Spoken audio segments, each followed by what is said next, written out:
The Carpathian mountain range spans 209,000 square kilometres in a great arc across Central and Eastern Europe. Cradled beneath its jagged peaks and hidden among trackless miles of forest is perhaps the world's only surviving medieval landscape. Formed at the same time as the Alps, much of this great range straddles the area of modern-day Romania known as Transylvania. It's a place of myth and legend, a land where the distant howl of the wolf still chills the night air, where bears sharpen their claws on towering pines and lynx prowl ghost-like among the sullen crags. Carpathia is truly vast. Almost the same size as Britain, it constitutes the largest tract of unfragmented forest left in Central Europe and is home to the world's greatest concentration of brown bears and 45% of Europe's big carnivores. Their presence helps to preserve one of our most abundant ecosystems. I'll be travelling to the very heart of this breathtaking region in an attempt to uncover the history, the culture and the wildlife of what is Europe's last untamed wilderness. My journey will take me through the foothills, where ancient villages survive practically unchanged, despite Romania's stampede towards modernisation. I'll be exploring the forests and mountains beyond as we go in search of the European brown bear and find out why this elusive species is so vital to the survival of the environment.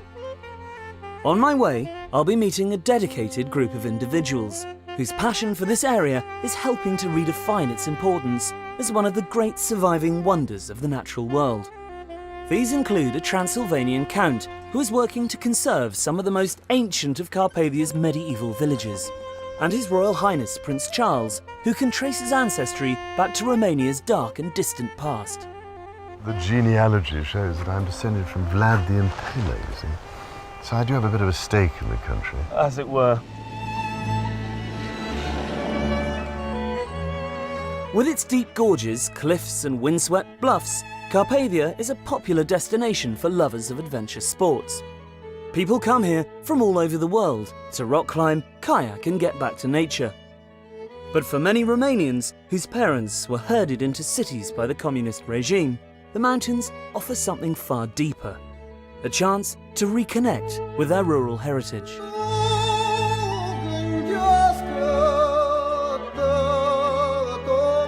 To get a feel for the geography of this unique mountain range, I joined Mihai Constantinescu, leader of the local Alpine Association, his wife Mihaela and their friend Nicoleta Carpinianu for a 2-day trek through the Apuseni region. Yeah, finally. Thank you. Yeah, these roads are a bit labyrinthine. You must get used with this. Hi. Nicoleta. Charlie, hi. So where exactly are we going? Today we're going to have around 15 kilometers. Yeah. We'll set the tent tonight and tomorrow we'll do the rest of the trip and finally we'll reach the daffodil fields. That is very spectacular and we have to be there because now they are fully bloomed. At the very best. Yes. You see, that's the traditional way of harvesting the woods. Yeah. They're using horses for that, to carry the woods. Yeah. And this would be... This is wood for the firewood, isn't it? yes, For the exactly. oven. Yeah. Will be used for fire. As you head up into the hills, the terrain rapidly grows wilder and the forest closes in around you. This is a world so ancient and unspoilt that our presence feels as ephemeral as the footprints we leave behind us. All my life, I've dreamt about visiting the Transylvanian wilds, but where Bram Stoker describes a sinister and haunted landscape, instead you find yourself in a world more redolent of Tolkien. This is actually the longest cave in Trascou Mountains. It has more than 2 kilometers of caves and galleries. So this great chasm is a system that goes right back through the mountain? Yes, it's going through the mountain. You can actually go and get out on the other side. You can see the place where the water goes in and it pops up here.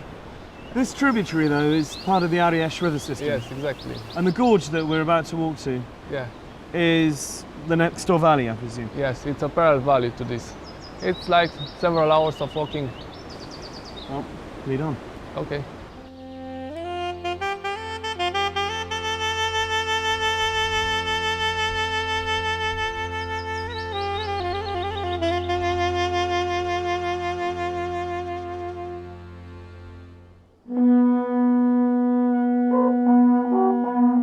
We approached our campsite as dusk was fading to black.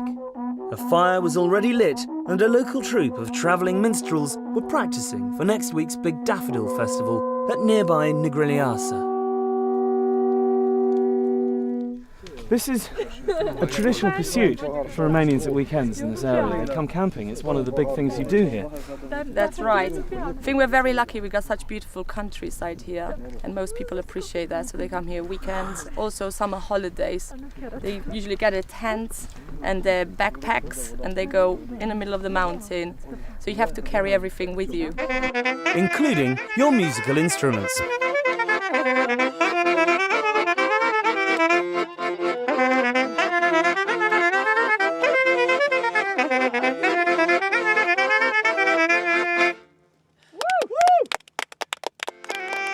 The festivities continued late, a single small island of light and warmth in a vast ocean of night, the only other illumination being a pale, vociferous moon.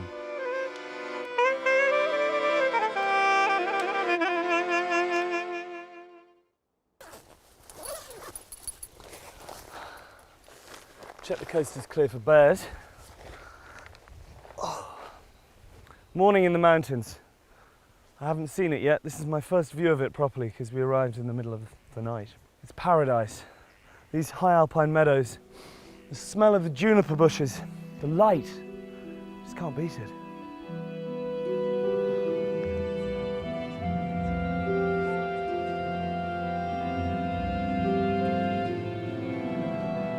After a long morning's walk, we reached the wild daffodil pastures of the Apasan Hills.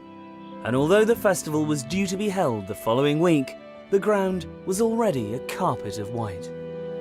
Well, I'm so glad we've finally made it. It's taken us, Yes. what, 2 days, 50k, thereabouts. And here we are finally. Yeah, nice place to come to. What an amazing place to Yes. come to. It's truly wonderful. Thank you so much. My pleasure, Being my anytime. guide. I think we should sit down and just take it all in. Enjoy the view.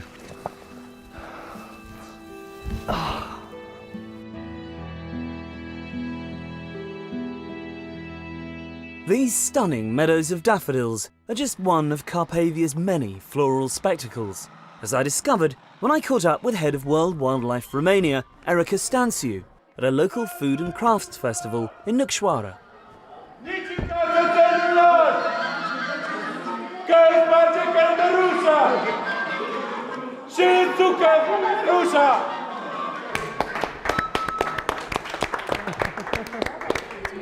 Erica, hi. Hi, thank you. Nice to see you. What a wonderful spectacle. Is this a regular occasion? Well, it's becoming regular. It is an old tradition that stopped during the communist times, and now it is being renewed. And the local people, including children, are very, very happy to do this and very Absolutely. proud. And these are all the local crafts, are they? Yes, these are all local people coming together to have fun and do some work as well. So this is a traditional social event, if you like, a social It's a social club. Exactly. Why are the Carpathians so important, so unique? Well, because we still have large areas of wilderness, which means very well balanced ecosystems with the whole array of habitats and species that were naturally here and still naturally are here, with the natural processes still happening. Because this is really unchanged from the way it was 1,000 years ago. Yes, there are large areas, large core areas I would call them, which are still in their natural form. These large wilderness areas are linked with corridors, and this means that animals have space And they to can move freely. They can move freely. Why is that so important? It's vital. It is vital, especially for some of the species like the large carnivores that need large spaces to Otherwise, survive. presumably you get inbreeding. Otherwise, there will be inbreeding. Otherwise, the whole population will be disappearing, if you like, Right. because they need space to live. These are large animals that need large areas to feed on, and it's crucial for them to have these corridors between the wilderness areas. You have a lot of cuckoos around here. Yes, and many other species of birds. We have many wonderful species of flora, fields of wild daffodils and wild orchids and many other species which are very different from one season to the other. In May now and in June, up in the alpine areas, you can see wonderful gardens of wildflowers. Inhospitable though the Carpathians often are, people have been living here for millennia, and the mountains around Gradistia de Monte conceal something extraordinary. What you see today is estimated to be less than 10% of an ancient city that lies tangled and buried beneath the roots of the forest. The ruins of Sami-Segetusa, capital of the Dacians, have been described as the Machu Picchu of Europe, although they predate the Incas by nearly 1,000 years. Around 200 AD, it was the cultural, religious and military heart of a civilization that stretched from Slovakia all the way to the Black Sea. But this is an area that's proved almost impossible to conquer for any length of time. The Romans were forced to pull out due to the high cost of policing such wild terrain. Then came the Huns, the Avars, the Slavs and the Bulgars, the Magyars, and most enduring of all, the Saxons. Travelling northeast towards Brasov and the foothills, you reach a region where the German language is still widely spoken, and many of the people are descended from immigrants who came here in the 12th century. Or at least that was the case up until the early 1990s.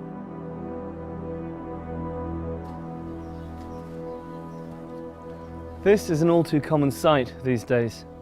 Empty houses, derelict village halls, crumbling churches. And while the younger generations spurn the peasant lifestyle for the draw of the big city, a far larger problem faces areas like this one.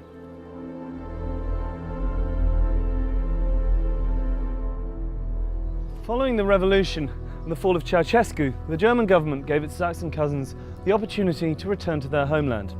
Faced with the choice between continued hardship, poverty and political instability, or the chance of a new life in the West, many families literally up sticks, leaving everything behind them.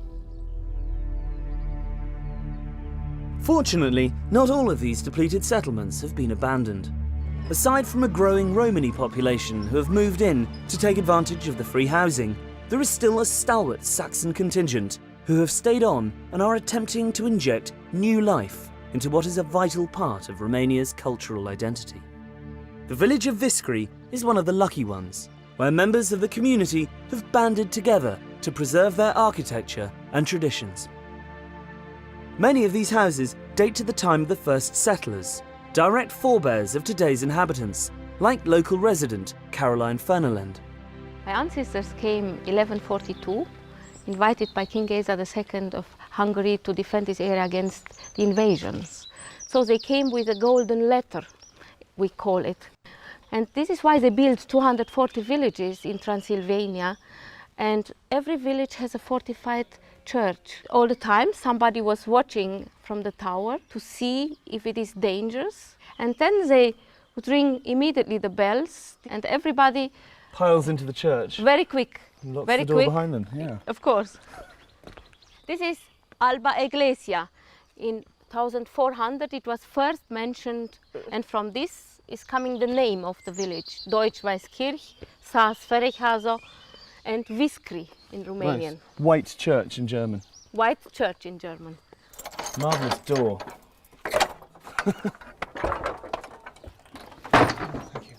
It is a very simple church, and our daughter, she finds some rules from 1640, how the community was organized and what they have been allowed to do and what not. For example, if somebody during the service was snoring and your second neighbor would hear you, you have to pay a fine.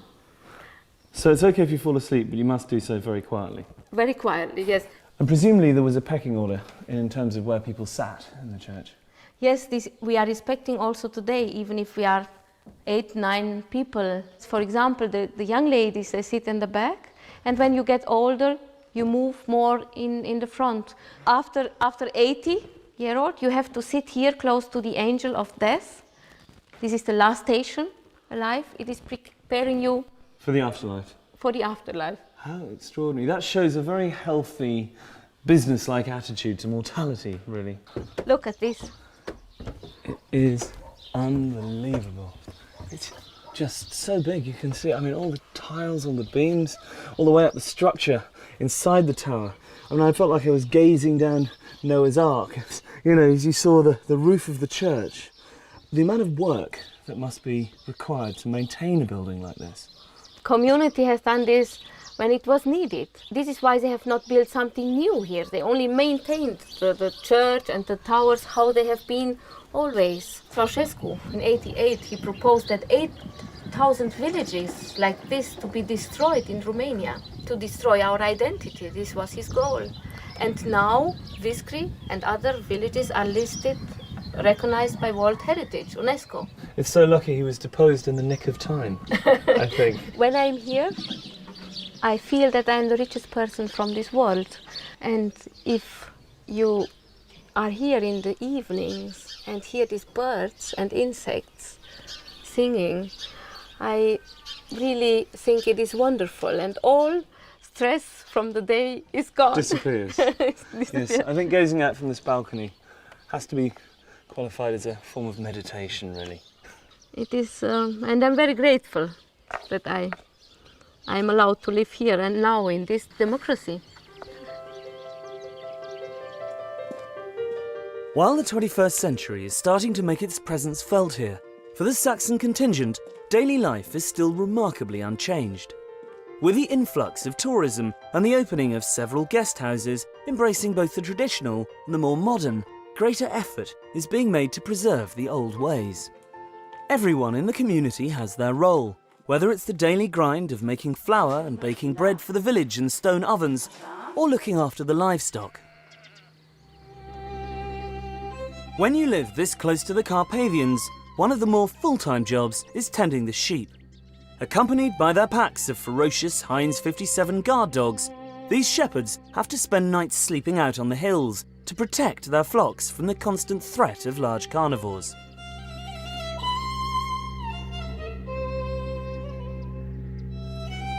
Am avut. Deci acum ce să spun eu asta? Cum atacă lupul. They had problems. Usually the wolves are attacking. Lupul te atacă, te pândește. Șade drept o grămadă cu mărăcini undeva, vine, te vede că ai trecut încolo și s-a sărit pe oaie.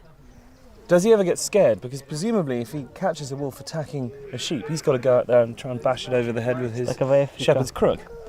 Nu mi-e teamă, dar el e fioros. În momentul când în momentul dacă îl apuci de el vezi tu înainte și nu te vede el, e bine. Dacă te vede el și l-ai văzut tu, răgușești. Nu mai poți răi, gata. Would he rather there were no wolves, or is 1 or 2 sheep a year an acceptable loss to have large carnivores living in Romania? Deci să nu ai pierdere, pagubă. Dar să fie urși lupi. Poți să fie urși lupi, dar să nu ai pagubă. Every day, Stelaka and his colleagues drive their flock for miles across the open pasture. And most exhausting of all, as I found out, they also need to milk each sheep by hand, twice.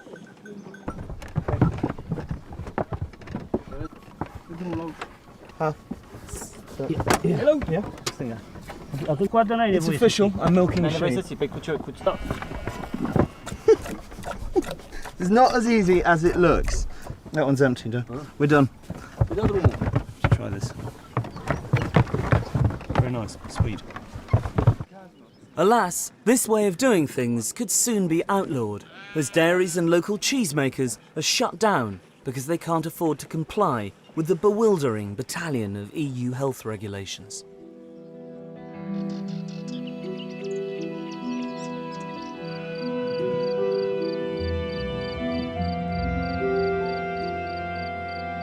One organisation that is striving to prevent this from happening is ADEPT, a charity that maintains local methods of farming and living off the land are essential for the survival of a rich and varied ecosystem. I caught up with British-based founder Nat Page. We're now in a typical damp lowland hay meadow, which is probably the most threatened kind of habitat in the whole of Europe today. They existed around villages in Western Europe and Eastern Europe, and really they've only survived in Eastern Europe. Here, just in this square metre where we're standing, in the beginning of June, there will be 60 different flower species in every square metre. The diversity of the flowers is just absolutely unbelievable. And that's because this has never been fertilised and has never been sprayed. And this kind of landscape is of fantastic European importance. You say it's under threat. In what way? There are two reasons. One is the need for farmers to make money. So unless they can get value for the goods they produce under these conditions, they'll be forced to intensify. And the other is abandonment, that if this land is left uncultivated, it will degenerate into a low value scrub, which doesn't have nearly the diversity. And we're not talking just about flowers here. There are between 100 and 200 species of butterfly that have survived because of the lack of spray. And so we're trying to protect the biodiversity. The biodiversity depends on the people and the management by the people, so we're also trying to protect these small-scale farming communities. But the other most important long-term way of promoting survival is helping them get a proper price for the goods they produce, bringing innovative marketing means to support traditional production methods. In many ways it seems that these smallhold farmers are custodians of the landscape because their continued survival ensures the survival of this ecosystem.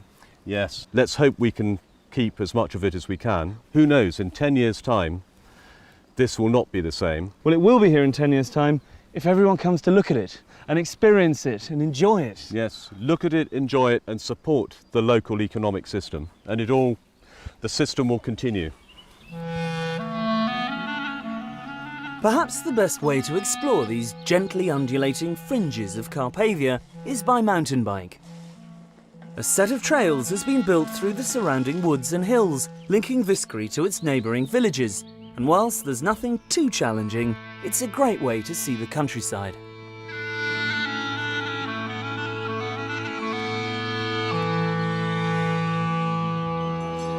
I arrived back to the village at dusk, in time to witness one of the most iconic spectacles of rural Transylvanian life.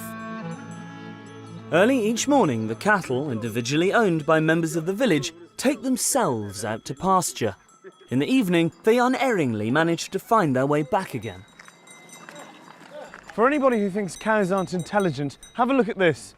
They know exactly where they're going, they don't need to be told, they just peel off into their respective homes.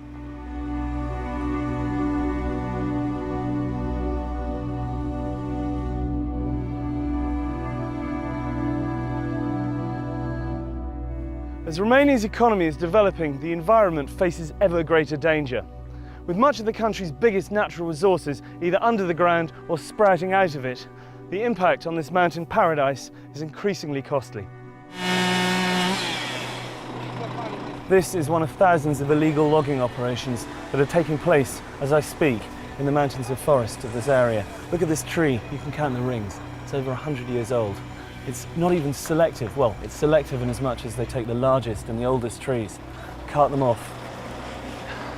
It's a tragedy. Deforestation is the greatest threat facing this wilderness. As far as the government is concerned and the people who have been restituted land here, Carpathia's main value lies in its prime timber and mineral deposits. For a country struggling to catch up with the rest of Europe, this region is, literally in some cases, a gold mine.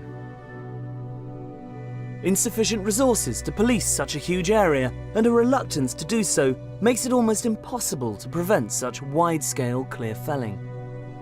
On top of this, the absence of planning laws is giving rise to a spate of new and often ill-conceived developments, like environmentally damaging ski resorts, hastily built to take advantage of the influx of foreign tourists. If operations like this one are allowed to continue due to greed and corruption and the demands of the Western world, then the forests of Carpathia will probably disappear within the next 10 years. But with Romania still such a poor country, it's hard to argue that they shouldn't be allowed to exploit their natural resources to improve quality of life. I've come to the frontier of the forest near Zarand with friend and environmental activist Radu Mot to visit one of the last people whose existence remains untouched by the wheels of progress. What a glorious place to live, but how isolated. We're here to meet a woman called Varvara, who's been living on top of this mountain all her life. Her husband died 24 years ago. She's got no running water, she's got no electricity, and no one around her for miles. It's a tough life. It's a tough life indeed. Bună ziua! Bună ziua! Ce mai faceți? Ia că te-a și cu greu. La Charlie, mulți ani, la mulți ani. How does she survive up here? She have some cows, but nobody will buy the milk anymore. So she gets no income, No income. whatsoever. You have problems with wolves here as well, obviously. Da, frică, nu, ce să The faci? wolves killed a dog last autumn. The Iar wild a boars dus lupi, is urși. destroying the crops. And she's got no one else to protect her if they come, you know. Just the dogs. They don't look very fierce, I have to be honest. So she purely subsists off the vegetables she grows and from the milk and the livestock. Exactly. And water, what does she do for water? I can't see any springs around here. De unde vă aduceți apa? De tot din pădure de jos. There's a spring down in the forest. How does she get it up here? Am mai dus cu vatra, dar nu mai pot, numai cu sticlele duc. She's carrying plastic bottles full of water because she cannot carry the buckets anymore. Well, there are 2 buckets there. Why don't we go and fill them up for her? Cu astea cărați apa. Da. Vă ajutăm noi să le... Ok, let's do it. Da, dacă vrea. Okay, back in a minute. I'm not surprised she's scared of coming down to get water in the woods when she's had a dog being killed outside her very door, you know. The wolves attacking one of her dogs while she was probably in the house. I'm sure she's afraid, but Romania, it's known for this tradition of coexistence between people and large carnivores. And this is a particularly important section of the Carpathians.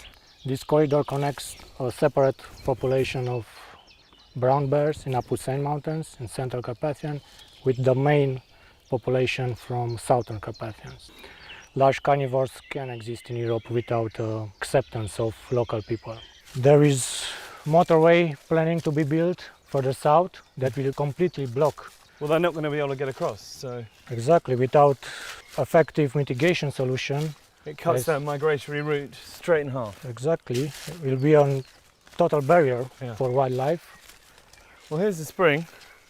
I see what she means. It's a long way to come, isn't it? Yes, it is.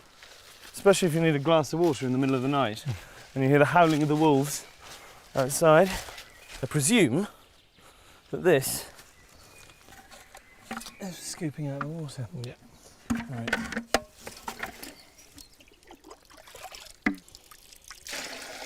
Can't believe she has to do this every day, and she doesn't even use these buckets. These little bottles don't last very long, so it must be constant coming back and forth. Exactly, but it's the only way for her to get water. I think we should try and raise some money, get her a generator and a water pump and a hose sorted out. Exactly. Oh, yeah. V-am adus apa Vă mulțumim frumos. cu plăcere, numai Trăiți la mulți ani. sănătate, numai bine. De Domnul. Hope that'll keep her going for a while.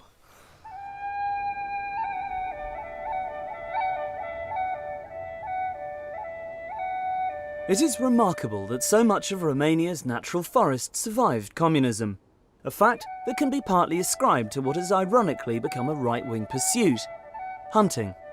One reason the Carpathians are still home to big predators is because Ceausescu forbade hunting by ordinary citizens, according the European brown bear total protection in order to have exclusive access to trophies in the late 1970s.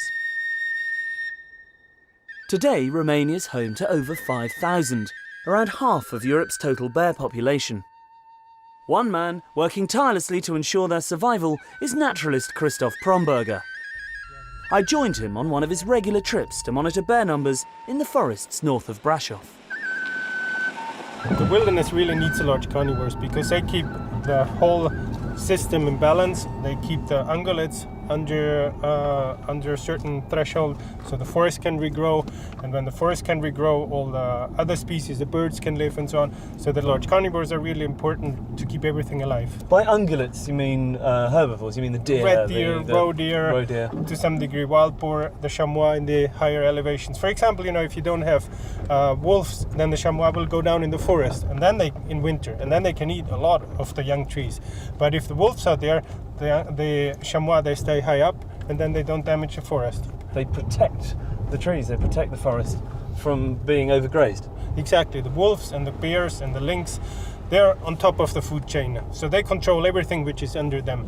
When they control the ungulates, like the deer controls something below them, and so on. The whole chain keeps going. But if the wolves and the bears and the lynx are gone, then everything gets out of balance.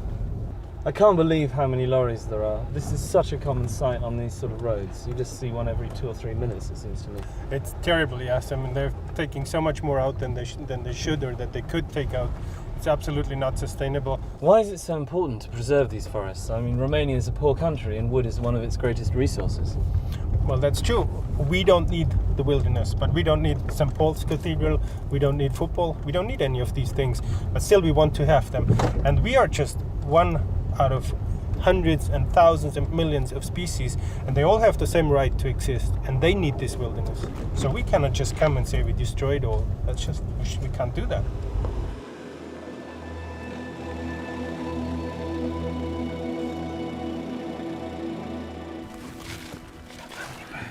In this area, there's about 25 bears that are coming more or less regularly to the side. The height is just around there, about 150 meters from here. We gotta be very quiet now. They're the same family as the American grizzly, aren't they? Yes, they're actually the same species. They're just a different subspecies. Okay. Yeah. We might look out, there might be already tracks. You know, that you find tracks on the ground. They don't really attack people very often. No, don't worry, don't worry. No, I don't. I'm with you, I protect you.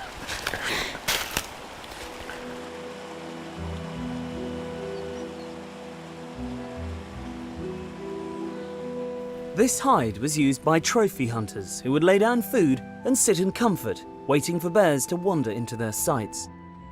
An iron frame was employed to measure the size of prospective targets. Haunches of meat were hoisted, and bears tall enough to reach them were deemed fair game. Today bears are still fed and monitored, but to propagate their numbers rather than furnish the homes of the party faithful.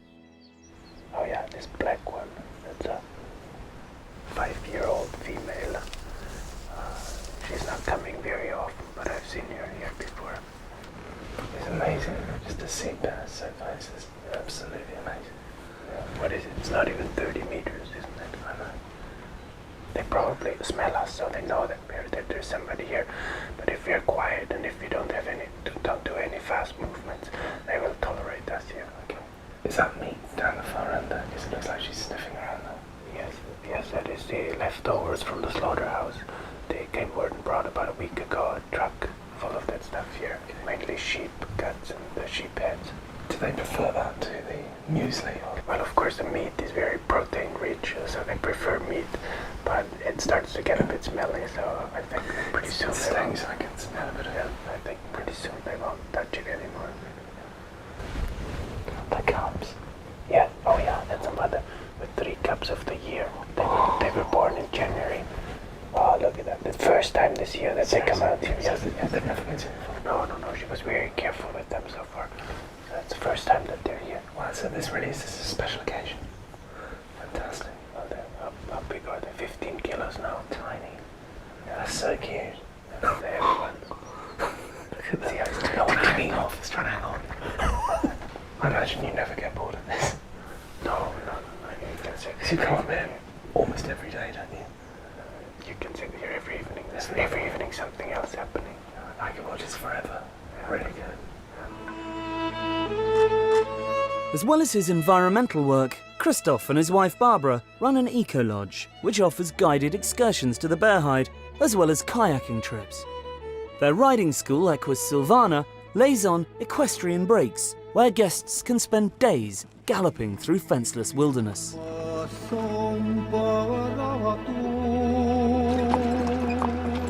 Miklișoara, in the Hungarian-speaking area of Carpathia, is a small village near Barault. I've come here to meet Transylvanian Count Tibor Kalnoki, who is transforming the local community by converting disused homes into traditional guest houses and offering visitors the chance to step back in time. Tibor, hi. Welcome, Charlie. Good to see you. How are you? This is the most impressive hunting lodge. Yes, it's 500 years old and it's been abandoned for the last 50 or 60 years. and we're now starting slowly, one step after the other, to restore it. There must be a huge amount involved in restoring a place of this size. Yes, first a lot of research to see how it has been before, and then the techniques, the old techniques, have to be used. So it's quite a big job. So you're doing everything in the traditional way? By hand. By hand. How many buildings have you got in the village? In this village there are 6 houses with barns and all the other buildings around it, and then the manor with its domain. So it's if we take the buildings themselves, it's something like a dozen of So you're buildings. creating quite a space for people to come and stay and experience the village life here. I know this is just open pasture, but it does feel like we're in some great park. Yes, these wonderful trees, which are hundreds of years old, have been giving shade to the cattle, and that's why they're here. They're here, and they're mostly oak, it seems to me. Mostly oak, and some of them are over 500 years old. Tell me the history of your village. I mean, your family have been associated with this area for nearly 1,000 years, haven't they? Well, the village itself is the oldest of the whole region, of the Sekla land, as we call our region, which is populated by the Seklas. And it's going to have its 800th anniversary this year. The family is slightly younger. They came only 40 years later, so it's something like 760 years now. A relative newcomer. Yes, absolutely. And you were living in exile for quite some time during Ceausescu's reign. Yes. You then got the go-ahead to come back. Exactly. How was So that? I was raised mainly in France because my grandfather had already to leave just before the Second World War, actually, as an anti-fascist. Poor man, he was anti-fascist and anti-communist and was born in 1900, so he had a difficult life. He was ahead of his time. Yes. I came back in the 90s and started to sue the state for illegal expropriation, and I won some of the cases, but we don't have enough land to make a living from.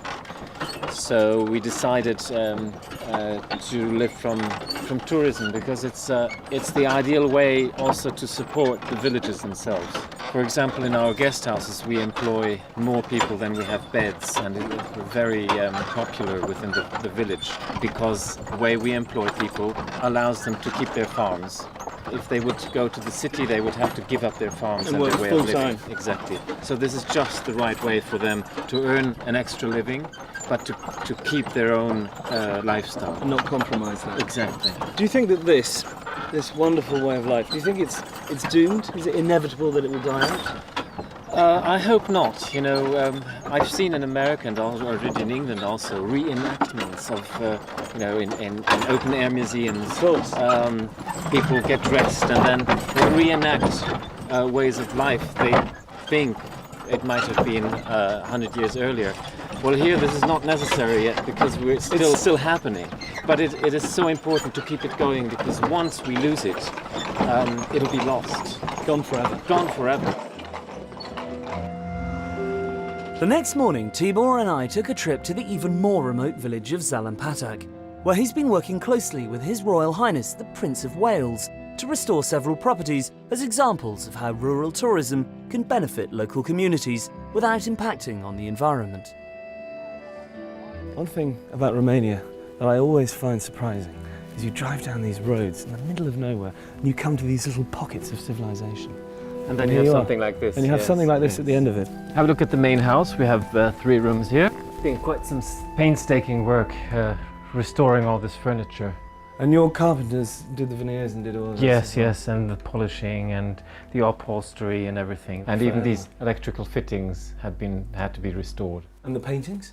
Paintings, most of the paintings have been hand-picked by HRH. I love this. This is a carpet, presumably. Yes, originally. these are Turkish and Caucasian antique carpets. Once they are too old to be kept on the floor, we put them on the walls. Well, it lends a warmth to the room, Absolutely. which I imagine you need in the middle of winter, because it gets quite cold Definitely. here, doesn't it? Exactly, you got it right, yes. I've seen this colour on certain buildings in parts of Spain. Is this a traditional lime wash here? Yes, here it's called Transylvanian blue, and it's a characteristic here for serfs' houses, for stables, for houses that are not dwelling houses. So this is the old stable building, which we converted a bit to a more comfortable place. Yeah, just a bit. Well, it's a fabulous place to come and hide away. What's the inscription there? I got the Wales bit. Yes, it's a tradition to document the dates of building and renovation in houses in the main beams. So this one reads, this house has been renovated by Count Thibaut Karnocki in 2009 for the Prince of Wales. It's so satisfying watching craftsmen at work. It's immaculate when they put the tiles in. Yes, I wonder how they get it right. It's not so obvious, actually. No, it is like doing a jigsaw puzzle, really, Yeah. I think. Tell me, Thibaut, why did the Prince of Wales fall in love with this particular place? I mean, I can see it's very beautiful, but why here? I suppose it is because it's a place where the local population still lives in total harmony with the environment, with nature. And it is not complete and total wilderness like up in the mountains. It is actually handmade, but it is the perfect cohabitation of man with nature. It's easy to forget in such comfortable surroundings that the forest is still only a few feet away from the back door. A fact I was reminded of when I took a quick stroll in the adjacent hills. Walking up through fields of orchids along the edge of the tree line, you are completely immersed in the natural world. I never dreamt that I would actually see bears in the wild outside a bear hide, but here was a sight I'd been hoping for all along. Proof that man has yet to ruin this pristine and innocent landscape. This is incredible. I can't believe my luck. Look. This is why the Carpathian forests, mountains and villages need to be preserved in all their untamed glory. Not just for the benefit of future generations, but to ensure the survival of Europe's most endangered carnivores.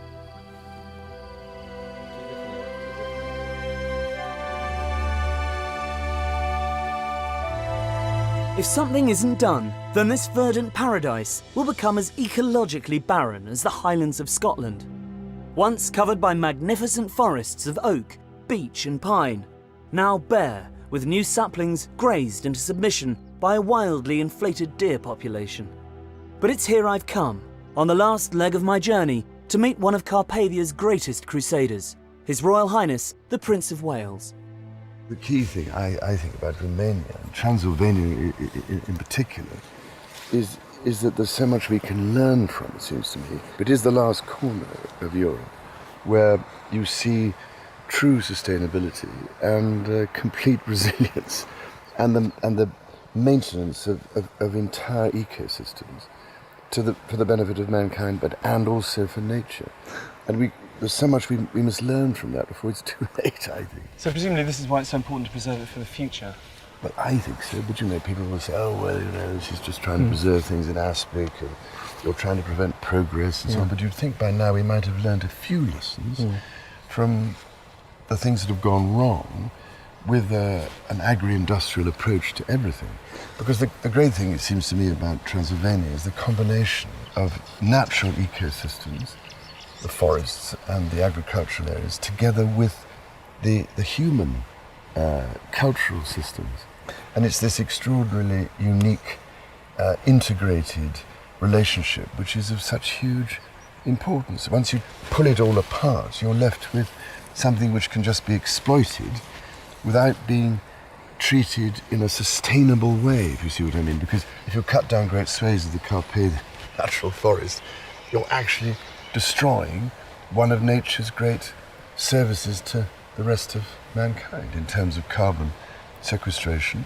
Given the fact that the rise of industry and agriculture has led to the almost total destruction of the Great Forest of Caledon here in Scotland, do you think that there's a way of stopping the same thing from happening in Romania? Well, we should be clever enough, wouldn't you think, by now, and wise enough to We'd hope. that some possible lessons to be learned in avoiding that from happening. But otherwise, if we just go on the same way, you end up with destruction occurring, and then people later on saying, hang on a minute, you've got to try and put this back.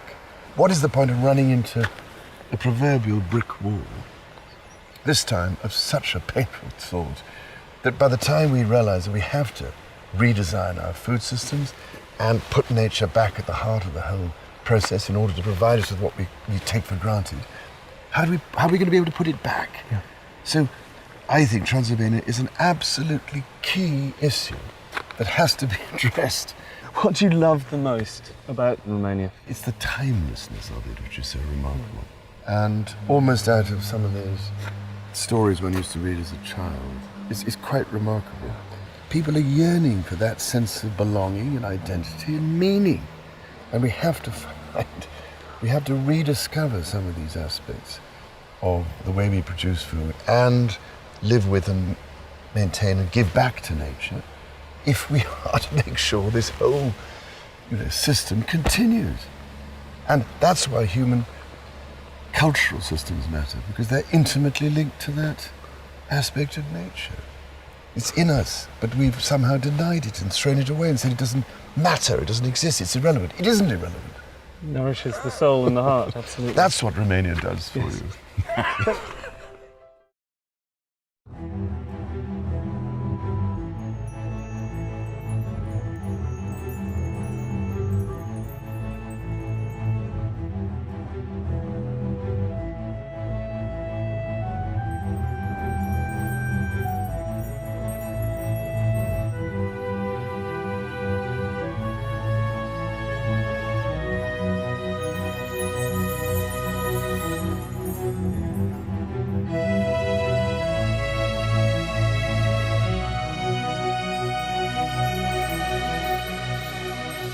The Carpathians, one of the most beguiling and mysterious regions on Earth. Over the centuries, it spawned countless legends and inspired sinister depictions of a place often viewed through a darkened lens.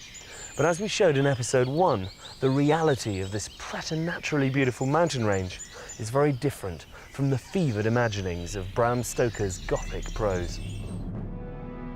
Here is the last great wilderness in Europe, where predators like wolves, bears and lynx still roam freely, and traditional rural cultures survive despite the rush to modernize. This time we follow the southern arc of the mountains, from the Iron Gates, a deep gorge carved by the Danube, and heading east through national parks, past hot springs, ancient citadels, monuments, wineries and medieval villages. We rejoin the Danube on the other side of the mountains, where it branches like an enormous tree to form its dendritic delta. On the way, we will see very different environments. The Carpathian Mountains, home to the largest concentration of old-growth temperate forest in the world, and by contrast, Europe's most expansive wetland. A vast, reed-covered haven for rare and exotic fauna.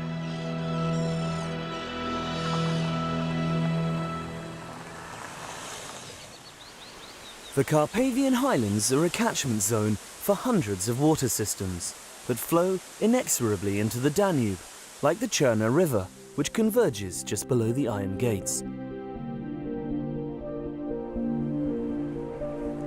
As with much of Romania, this is an area rich in history. In this place, Roman Emperor Trajan built the first bridge across the lower Danube, enabling the deployment of troops for the war against Decebal, king of the native Dacian tribes, whose depiction you can see carved 40 meters high into the cliffs at Orshava. On their march towards the Dacian capital Sami-Segetusa, the Romans discovered a utopian valley, where hot water flowed steaming from the hillsides. Here they built opulent baths and founded the town of Herculani, which grew to become one of the world's most famous spa resorts. But since its heyday in the mid-1700s, Herculani has fallen into decay. Only now have its fortunes begun to recover, with a new 5-star hotel about to open and a raft of other projects in the pipeline. The old town is constructed around springs, which possess differing mineral properties, believed to cure a variety of maladies. For instance, there's one for the eyes, another for intestinal complaints. It was in the 1730s, during the time of the Great Habsburg Empire, that Herculani rose to prominence. Numerous regal resorts sprang up, all dressed in the gilded opulence of Austrian Baroque, and host to a firmament of kings, queens and glitterati. However, the end of the Habsburg era and the steady decline of foreign visitors meant that its fortunes peeled and faded, like the plaster and paint that covered its palatial streets. One of the victims of this creeping dereliction is the Neptune or Imperial Baths, which is now in imminent danger of collapse.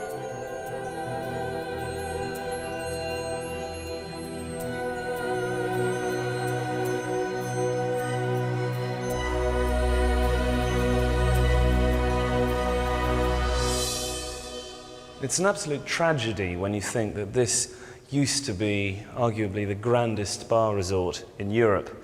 Now look at it. It's also an example of why privatization doesn't always work with an emerging economy, because under the communists this was maintained meticulously. It was spotless, and when Ceausescu was deposed it fell into decay and disrepair. It was even sold to private companies several times, but they didn't have the funds to restore it, so it's now gone back into the hands of local government. But until they can come up with the money, it's going to continue to sit here and rot. An edifice less likely to collapse anytime soon is this concrete leviathan. A communist-era construction that, like a Russian doll, hides deep in its belly a priceless treasure. The original Roman spa. A building within a building, these baths are almost unchanged from the days when legionaries and centurions alike immersed themselves in their healing waters. The fame of the springs was such that it spawned a legend from which the town took its name. Baile Herculani, or the Baths of Hercules, was alleged to be the place where the son of Zeus stopped to freshen up before heading off to tackle the Hydra. A fight so monumental that the serpent's death throes wrung great gouges from the bedrock, the evidence of which you can still see an hour's drive further upstream.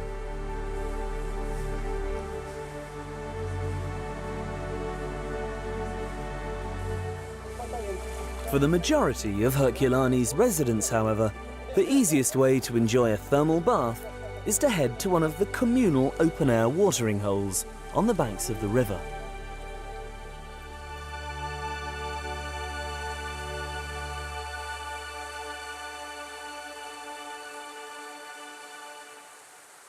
The surrounding hill country above Herculani is wild and solitary.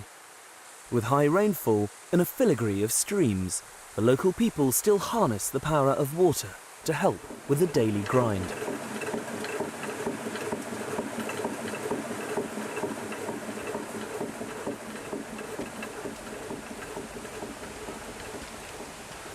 This really is the ultimate in sustainability.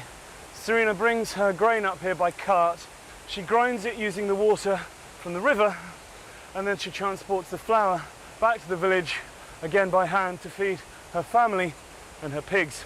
At no point is any electricity or gasoline used in this process.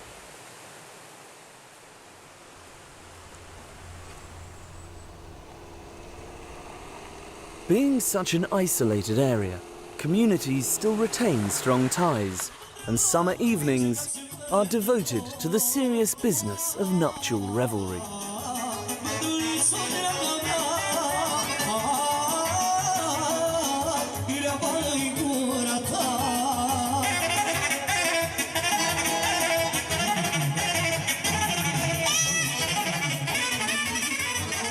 It is the preservation of these cultural traditions that makes rural Romania such a unique place. With the rush to modernize, much of this may soon be lost, along with sustainable farming methods and a natural symbiosis with the landscape.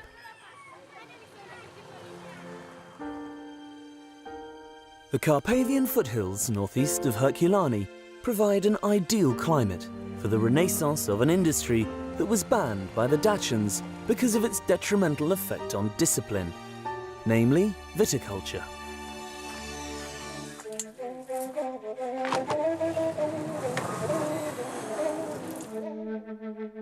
Today, entrepreneur Serbian Border is combining age-old agricultural methods and the latest technology with award-winning results.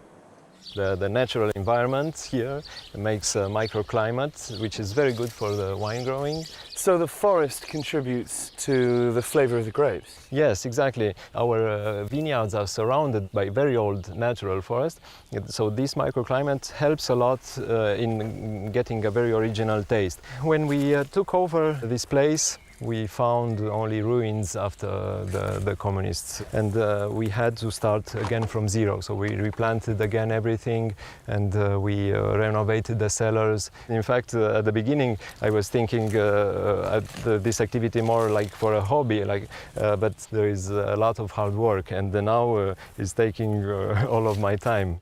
And of course it provides employment for lots of the local people. Yes, and this also brings me satisfaction to see those people having a job, and which gives them life back.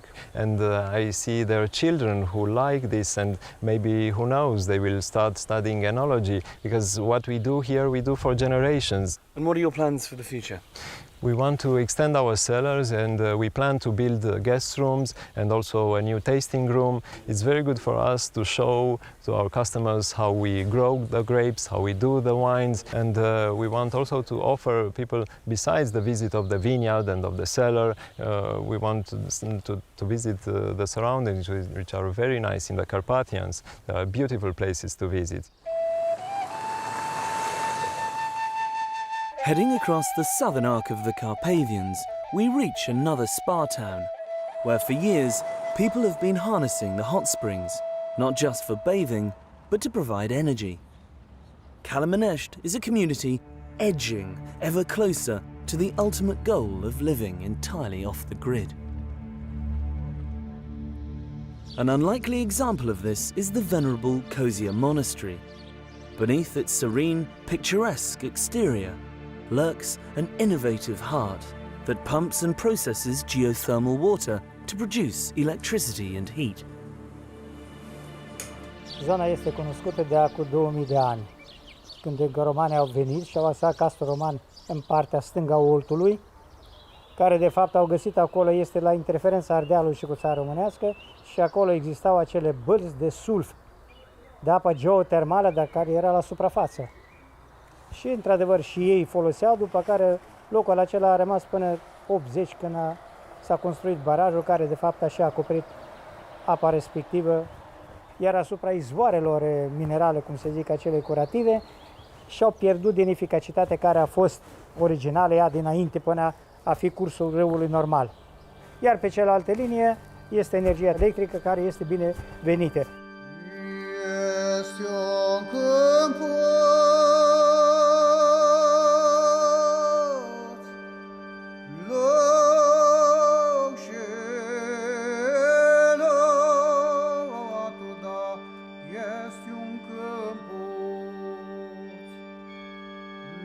The rare beauty of the hills around Kalimanest has had a strong spiritual significance since early Christian times.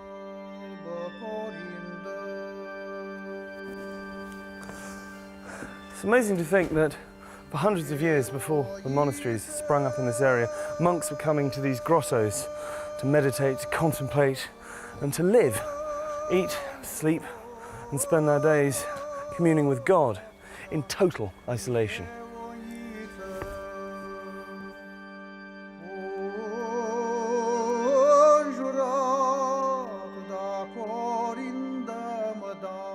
Rising heavenward above the River Olt is the Great Kozia National Park, containing some of the highest oak and beechwood forests in Europe. Although Romania's old-growth hardwood areas are particularly vulnerable to illegal logging, thanks to successful management and the vigilance of park wardens, this mountainside stands a good chance of remaining intact. Pădurile sunt protejate, pot să spun chiar foarte bine, datorită faptului că avem o administrație profesionistă, însă în exteriorul parcului, pe zone destul de întinse, sunt probleme mari, pot să spun, în legătură cu defrișarea pădurilor, aspect care este produs în special de foștii proprietari care și-au redobândit pădurea înapoi. Cei care defrișează pădurile găsesc o mulțime de forme de ocolire a legii prin care își dobândesc documente, mai mult sau mai puțin legale, prin intermediul a o mulțime de firme românești sau străine și ajung să defrișeze pădurile de pe suprafețe destul de mari. Travelling east again, you reach the roof of the Carpathians, where the mountains are at their most bleak and breathtaking. Here, the serpentine Transalpina coils around cliffs and snow-capped peaks, providing one of the most beautiful and precipitous drives in Romania. It is from these lofty heights that you can truly see the scale of the wilderness.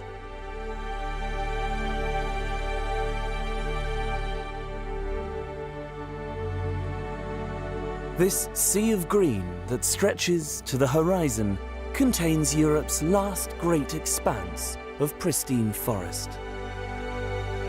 Sadly, you can also see the extent of its ongoing destruction.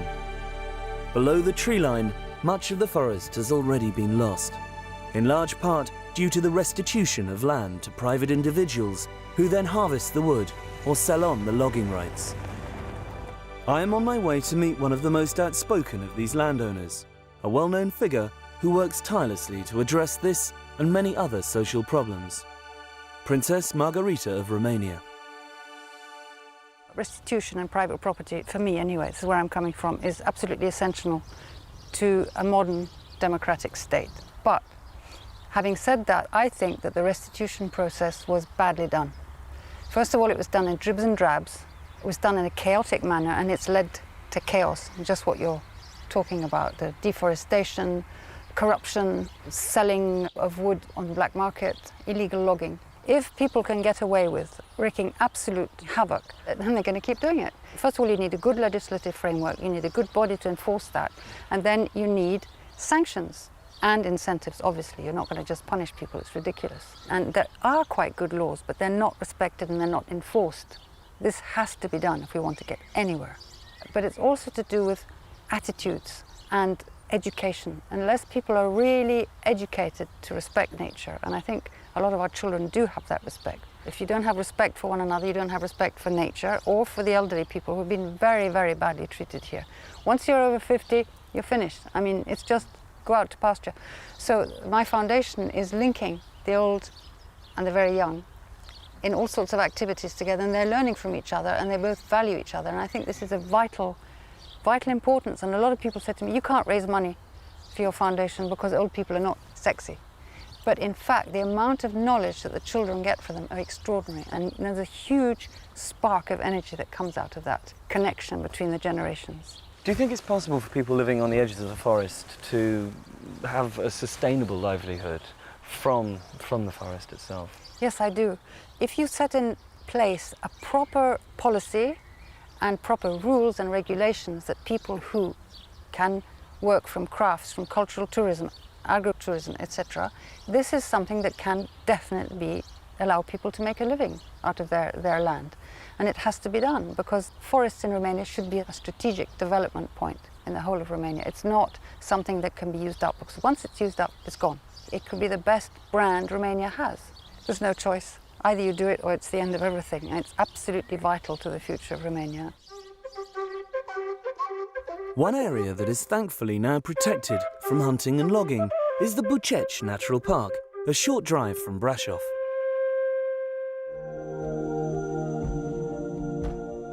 For an overview, the more intrepid can hire a microlight tour of the surrounding wilderness. Not necessarily something to do on a full stomach, however.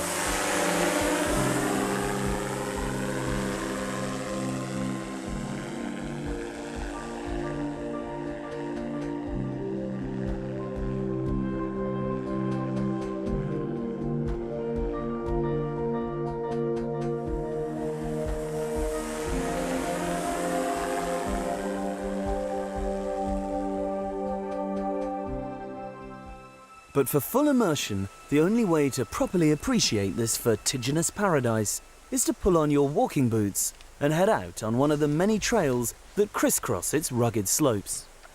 To keep me on the straight and narrow, I was joined by guide Oana Mihai and a team of local rangers.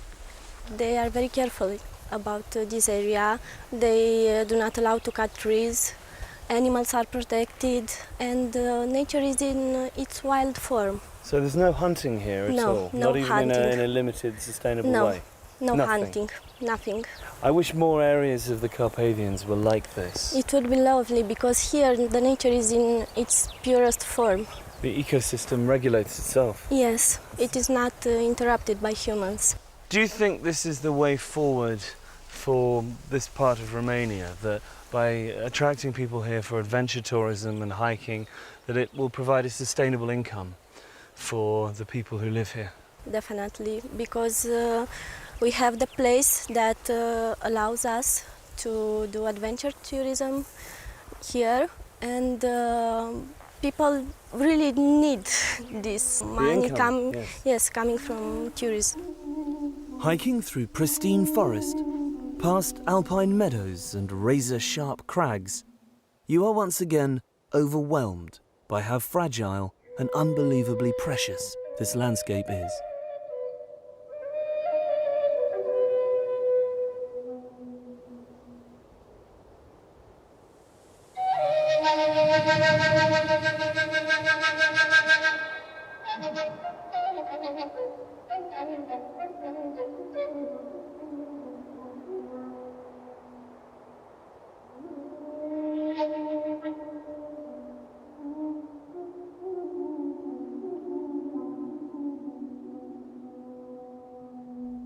The main base for exploring Buceci is Bran, which is dominated by an impressive Gothic castle.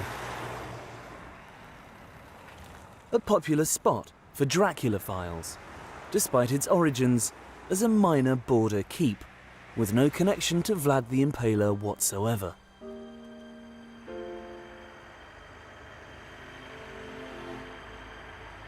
Bran is a good example of a historic town at risk of being spoiled by a tsunami of incongruous development.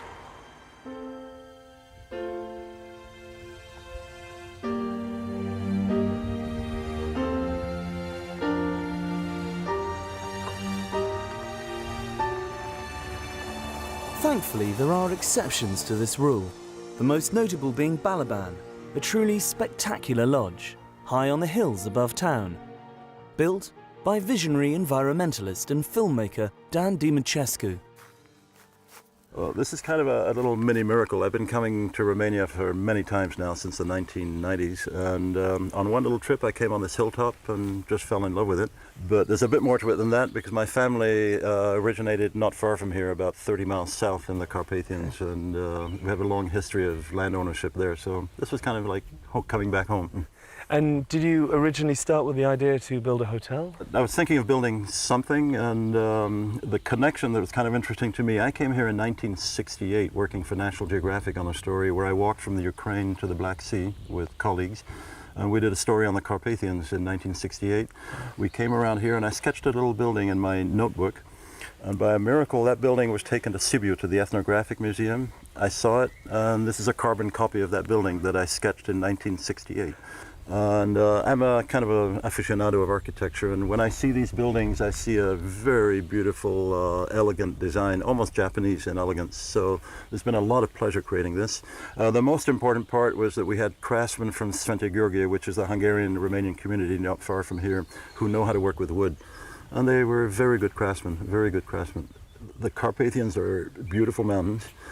But one thing that's gone wrong is that as people have new money, they build houses very quickly, and cement is the preferred material. It's cheap, you can do it fast, and there's a kind of a creeping cement culture.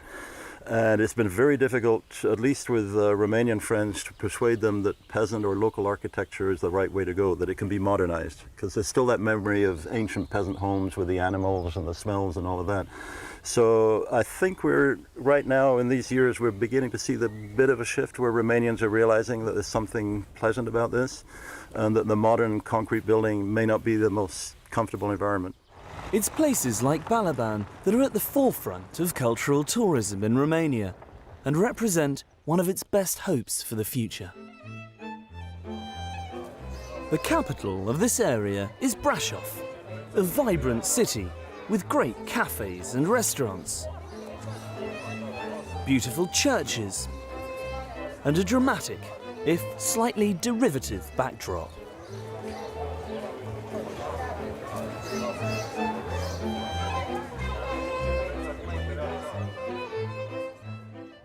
From here, you can head north to experience Transylvania's Saxon communities.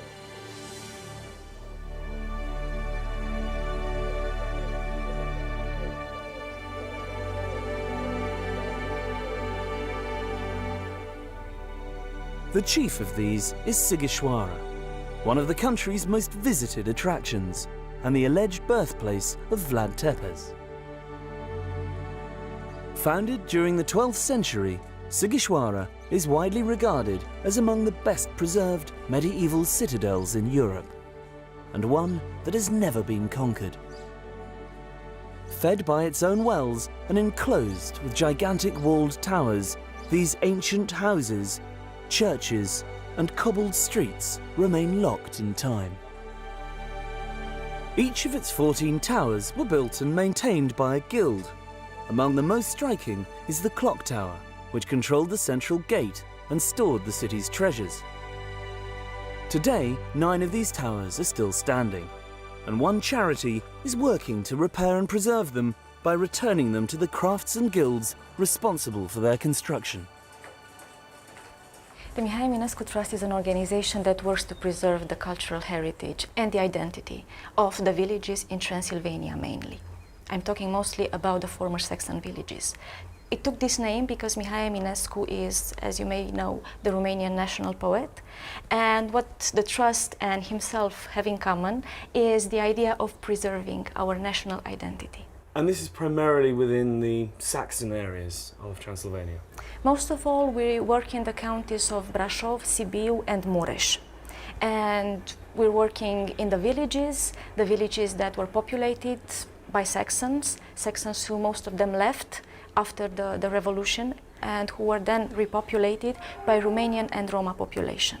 But also we're working in Sighișoara, where again we're trying to touch the architectural heritage, the tower that you're seeing here, as well as the natural heritage. But it's not just about preserving the buildings, the architecture itself, is it? It's not. One thing that is specific to Romania and it makes us proud is that this architecture, this wonderful nature is lived. The human communities are very much alive everywhere, and the Trust is trying to preserve this as it is, to give people an opportunity to have a good social, economic and cultural life here, not to live for the bigger cities, not to live abroad. Our intention would be to have in time in Sighișoara a craftsman working in every tower. Sighișoara may be an impressive place by day, but at night it becomes something else entirely.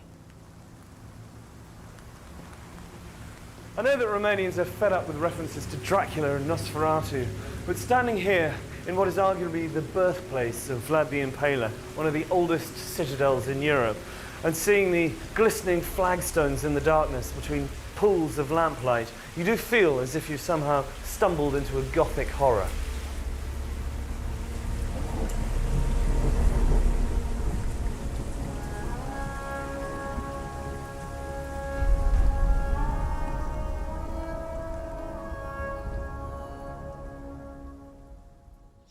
As we continue our journey towards the coast, the mountains give way to lush pasture and rich agricultural land, once again ideal for Romania's burgeoning wine industry. Further southeast, the foothills melt away completely, and one increasingly encounters a different kind of wilderness.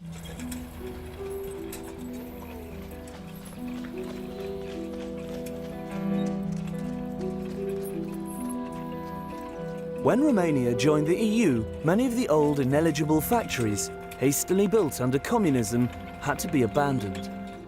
Today, they are slowly rusting and crumbling back into the ground, providing an unlikely haven for wildlife. Here in Călăraș, the old steelworks serve as a backdrop to what has become a vibrant wetland and a sanctuary for birds.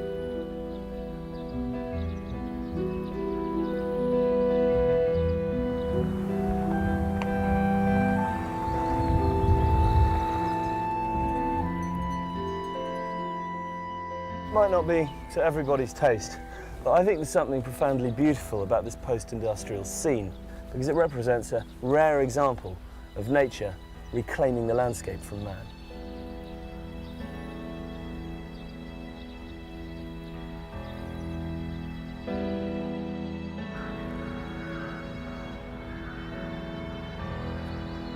The water that flows out of the Kalarash Lakes continues a short distance to merge with the Danube.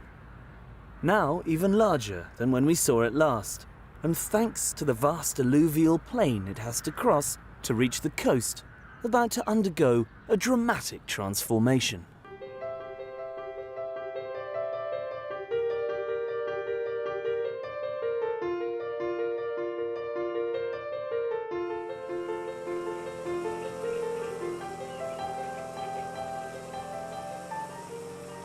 As it nears the sea, the Danube divides into a labyrinth of channels, a vast reserve designated by UNESCO as a World Heritage Site.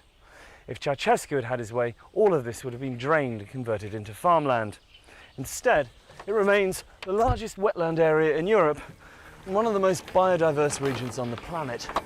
The Danube Delta has been described as the Amazon of Europe. 2,200 square miles of rivers, canals, marshes, reed-fringed lakes and sandy islands. This euliginous Eden harbours over 300 species of bird and 45 different types of freshwater fish, providing a critical habitat for many endangered animals and plants.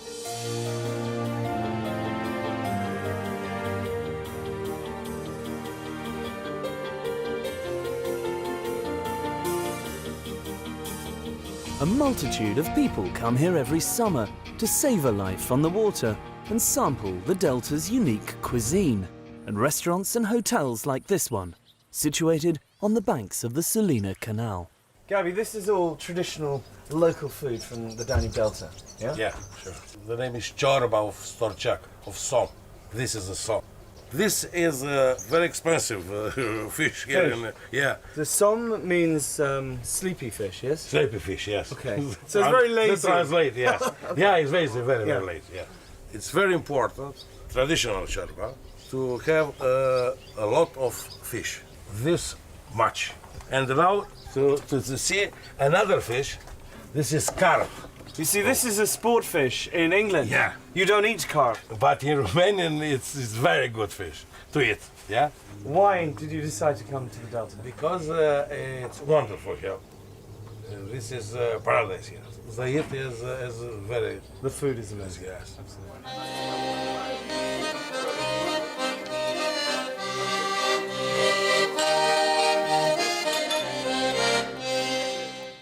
One of the most beautiful parts of the Delta is Letia Forest, the oldest national park in Romania, located between the Salina and Chilia branches of the Danube. Access is by horse and cart from Letia village, a community that can trace its ancestry back to the Lipovan immigrants who came here over 200 years ago to escape persecution by the Russian Orthodox Church. This is the most northern subtropical forest in Europe. It's the habitat of a plethora of fauna, the largest being the Danube Delta horse, subject of much recent debate following its unscheduled release in the wake of communism. Environmentalist Liviu Mihaiu has been campaigning to highlight the impact of this invasive species.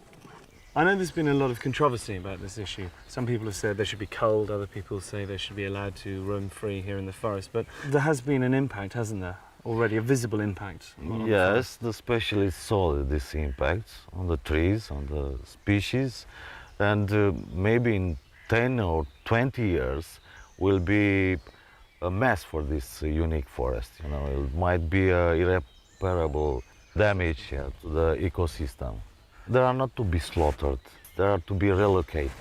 Maybe 100 of these horses maybe remain here for the tourists. And maybe one day we'll have a Romanian Mustang, you know, in this forest, after 5 or 6 maybe generations, you know. Of course. The traditional way of life here in the Danube Delta, as with other remote corners of Romania, remains largely uninterrupted. Man living in harmony with nature, although sadly that is beginning to change. The biggest influence, both in terms of its destruction or salvation, once again is us. The exodus of inhabitants is dwarfed by the annual influx of tourists. As with some areas we've seen, unsympathetic development is burgeoning, while riverbanks and waterways are being damaged by speeding traffic. But there are people and organisations working to save this watery paradise. Like an initiative to encourage a more harmonious approach to exploring the Delta. I caught up with founder and former Olympic canoeist Ivan Pitsaikin, for whom this region has always had a personal significance. Copilăria mea a fost frumoasă. De mic, primul lucru pe care mi-l aduc aminte, mi-aduc aminte că m-am trezit într-o dimineață în baltă cu bunicul meu. Eram în vârful bărcii, așa. Și asta mi-a rămas foarte plăcut, impresionant. Școala, îmi plăcea la școală să merg, pentru că de foarte multe ori la școală trebuia să mă deplasez cu barca. Toate lucrurile astea erau pentru mine normale, iar nicio clipă nu m-am gândit că voi ajunge și în sport. So now you've moved back here and you're involved in various projects. What are you doing? Este proiectul România care promovează un turism lent, care promovează tradițiile și cultura din zonă, protejează și natura. Așteptăm și turiști care să respecte această frumusețe de Toro, you're working with Ivan on this, yes? Yes, and it's a great honor for me. One of the targets of our project is to bring tourists which is interested about what the nature and the local people can offer without any special investment. And this is the reason why Ivan and me, we are not trying just to promote the ecotourism. We are also trying to build partnership with associations which can bring know-how. And I think if we put on the same level the need of infrastructure with the need of protecting nature, and we will invest the same amount of energy, money and pride in this, I think we can solve this problem.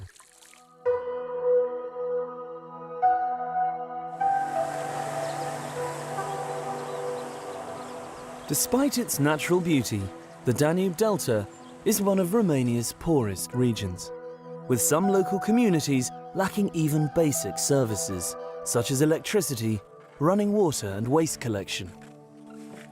Many of the inhabitants rely on subsistence agriculture and fishing, with communities depending on the summer months to generate sufficient income to survive through the winter.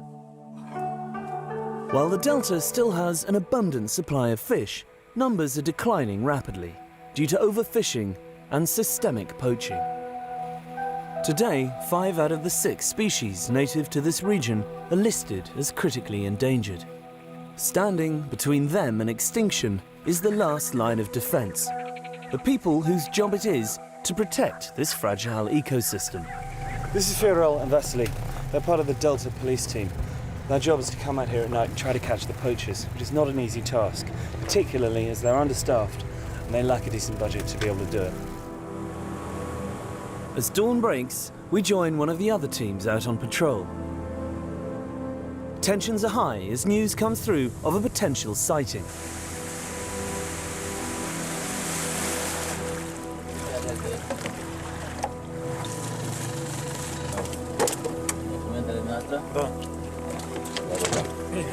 This guy looks like he's a legitimate fisherman.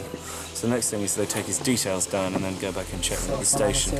But even if he is legitimate, you still have to work out whether they're taking the quota or not.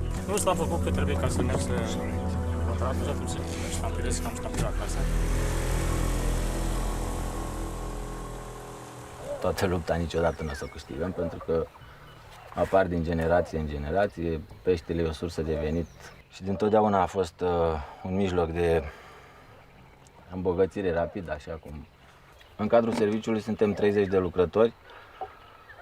Ne-ar trebui mult mai mulți, dar pentru a forma un om să lucreze pe linia asta de muncă e foarte greu, pentru că delta Dunării are o întindere foarte mare, o suprafață foarte mare și fiecare ar trebui să cunoască exact zonele în care lucrează, în care își desfășoară activitatea. Alo. Moments later, we have another sighting.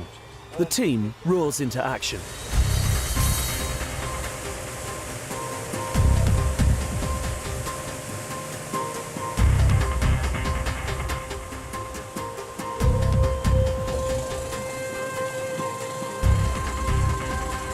We could hear the distant hum of an engine, but it was proving difficult to pinpoint its location. With hundreds of square miles of overgrown waterways, this can be mission impossible. Why do you think that guy got away? Apa mică, vegetația deasă, au bărcuțe mai mici. În general, mai la fiecare acțiune venim cu rezultate. One of the greatest challenges is that the police are still seen by many as the bad guys. Being a tight-knit community, everyone talks to each other, so the moment they hear a patrol, they pick up the phone and tip off their friends.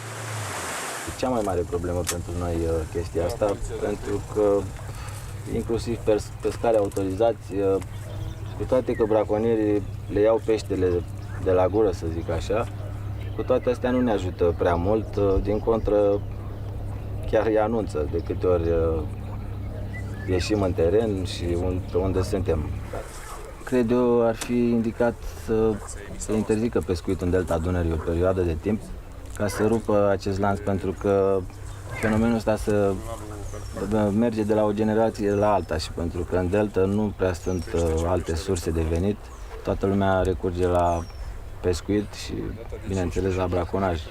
There must be some element of risk to what you do. I mean, it's a dangerous job at times, isn't it? Da, este destul de periculos.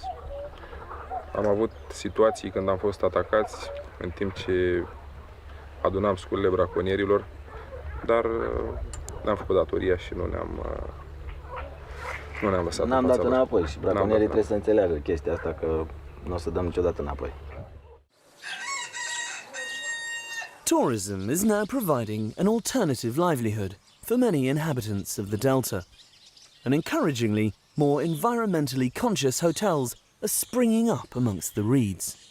I spoke to the founder of one of the first.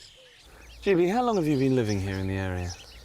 Yeah, I started for 10 years ago, walking and travel around the area, the Dobroja country, and I get an inspiration from the peasants' houses. And I like to continue the traditions, you know. I build the houses and the walls is the yellow clay, and of course with the roofs, the reeds roof, you know. What I find constantly surprising is that despite the fact this is quite an inhospitable landscape at times, there is such a rich convergence of history here. You know, the first one was the Greeks, we have the Romans, after that the Turks, and if you look there to the right side, you know, the road, you know, is the Silk Road.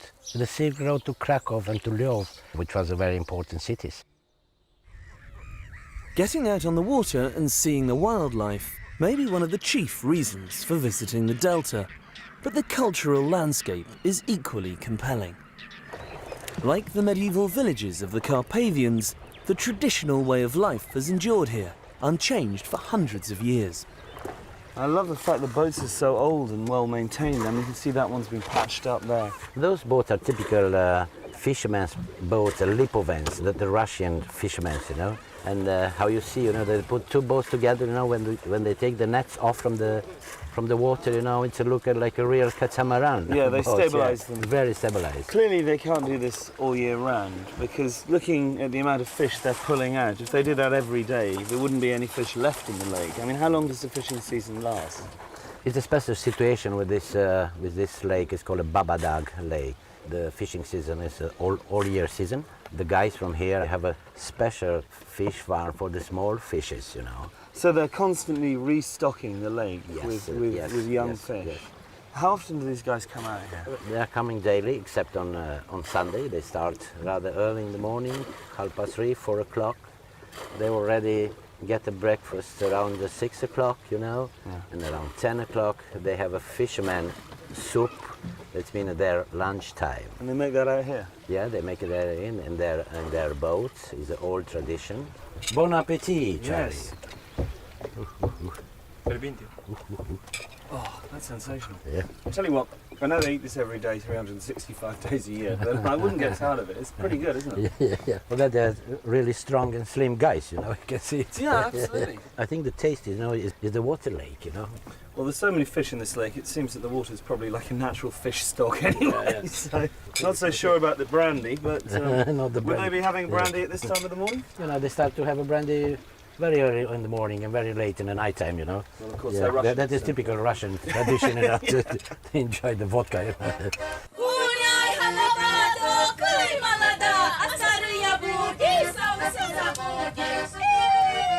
Another important aspect of Russian-Romanian culture is music and dancing, as Gibi and I were lucky enough to witness that evening.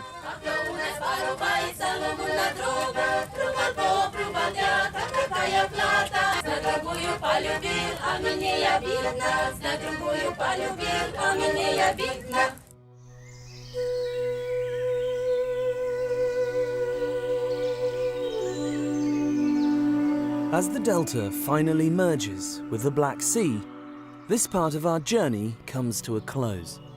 Over the last hour, we have seen many contrasting environments, all of which are fragile, stunning, and irreplaceable.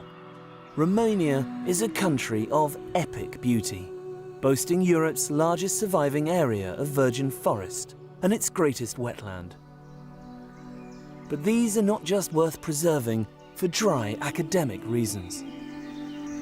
It's landscapes like the Danube Delta and this one here in the Carpathians that could ensure a lasting prosperity for the people of Romania.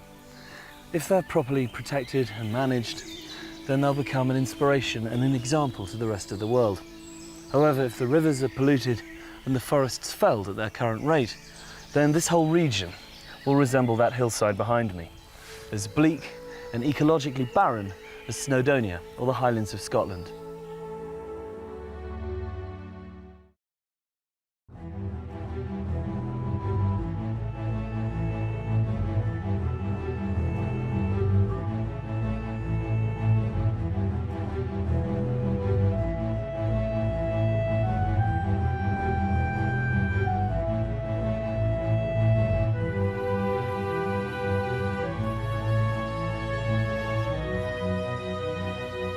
Romania holds one of the planet's most valuable natural treasures, a vast wilderness of towering mountain peaks and pristine forests that provide a habitat for thousands of species of flora and fauna. As we've seen in previous episodes of Wild Carpathia, this priceless ecosystem is under threat from man, but still remains probably the most unspoilt region in Europe.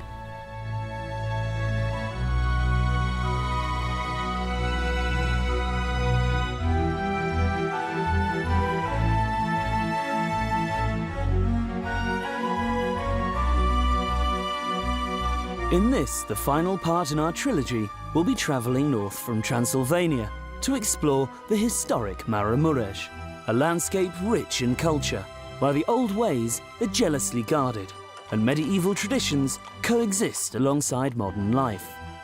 We'll experience more of the country's stunning national parks, take a steam ride through the mountains and pay a visit to Bukovina's inspirational painted monasteries, which serve as a canvas for some of the finest examples of religious art in the world.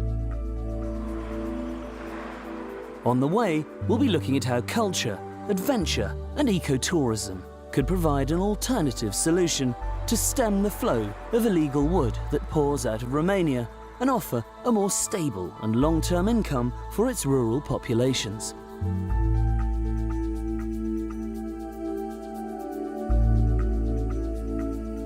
If you're going to explore the far north of Romania, it's a good idea to start your journey from Cluj, a buzzing town which owes its renaissance to the spirit of creativity.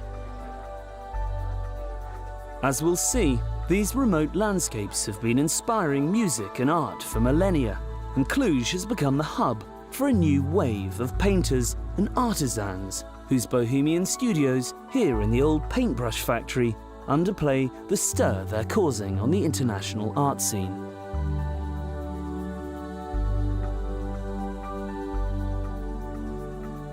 Also worth seeing are the extensive botanical gardens dating back to 1872, which house a huge collection of rare species of plant, but more importantly, provide an insight into this region's native flora.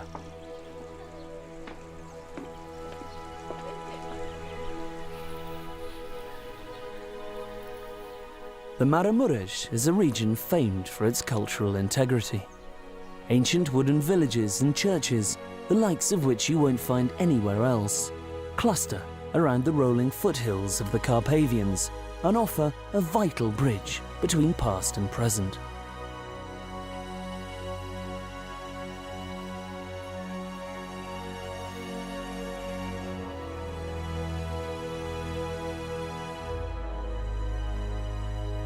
Skills and techniques for working with wood are preserved and nurtured and enable the continuation of a historic architecture and design unparalleled in other parts of the country.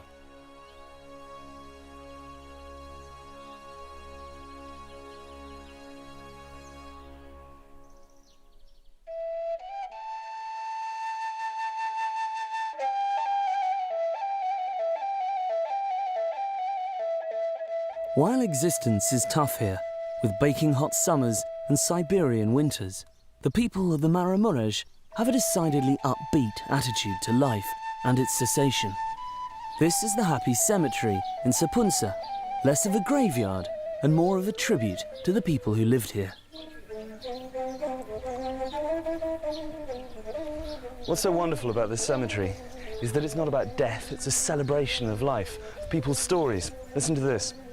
Under this heavy cross, my poor mother-in-law rests. 3 more days she would have lived. I would rest and she would read. You who are passing by, not to wake her, please try, because if she comes back home, she'll criticize me more.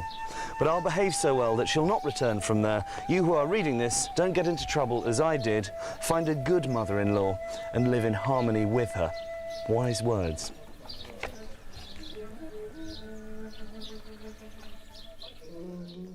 To truly experience the Maramureș, you need to immerse yourself in its traditions. Religious festivals play a pivotal role in the annual calendar, with celebrations taking part in different villages throughout the year. În Sfântul cel mai presus de ceruri și duhovnicescul său jertfelnic, într-un miros de bună mireasmă duhovnicească, ne trimite nouă Dumnezeescul har și darul Sfântului Duh să ne rugăm.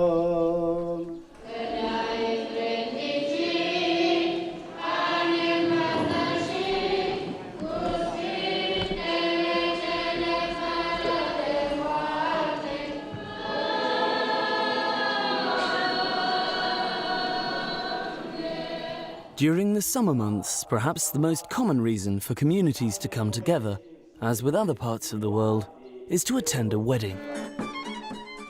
Although here, they do things a bit differently, as I found out when I joined renowned folk singer and poet Grigore Leșe. Charlie, am ajuns în sat Șugătar, la nuntă. Încă Maramureș să mai țin nunțile astea. Ia, femeile bătrâni spun la porți, copiii mici în brață, aici oamenii de bine rău sunt îmbrăcați, ceterașii sunt ceterași, cântă, mai rău, dar cântă. La mireasă să cântă, femeile așteaptă, părinții asta ce? Minte n-aș vine mirile după ea în casă, să o iei de la părinți și o duce la el acasă, adică mireasă de-am înainte, cărările ți-s oprite. Se pune întrebarea, Doamne, ori merită să mai investim în asta, în cultura tradițională? Eu zic că se merită. Până la urmă, oamenii înțeleg, ia, se adună, au străiți, uite, cojoace, iată, clopuri, horinca e horincă, de 100 de focuri. Să aibă tinerii noroc, să aibă tinerii noroc. Charlie, aceea ta! Noroc! Ia! Ia? Hai să mergem să vedem mireasa.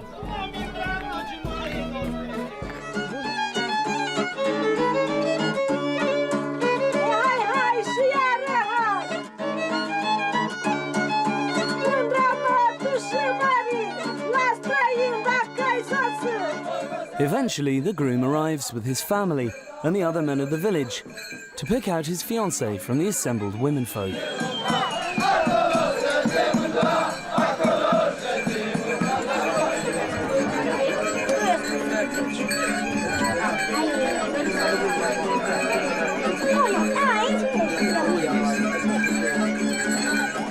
And at long last, everyone can make their way down to the church to formalise the arrangement.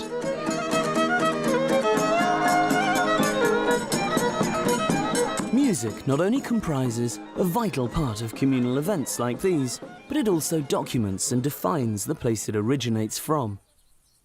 It can evoke the spirit of the landscape it was born in, reflect the voice of its people, and help safeguard their history and identity for generations to come.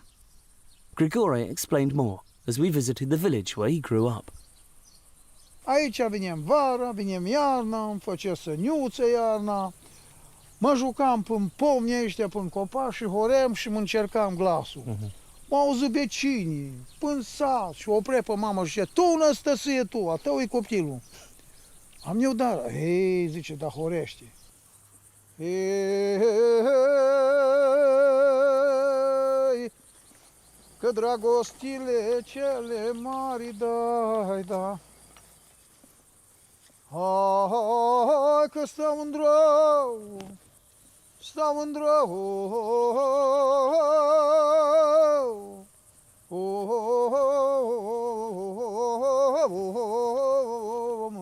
ca doi pândari. Ce mai mare minune pe lumea asta îi horitul. Că horea te scoate din suferință, îți dă nădejdea și te face fericit. Eu astăzi sunt fericit că sunteți pe grădina strămoșilor mei. Aici, încă cenușa vieții e aici. Cenușa lor e aici. Eu viu cu horea asta și vi aduc. De astăzi, din seara asta, când soarele se pregătește să se ducă la culcare, sunteți în inima mea. De n-aș cânta, doar aș muri.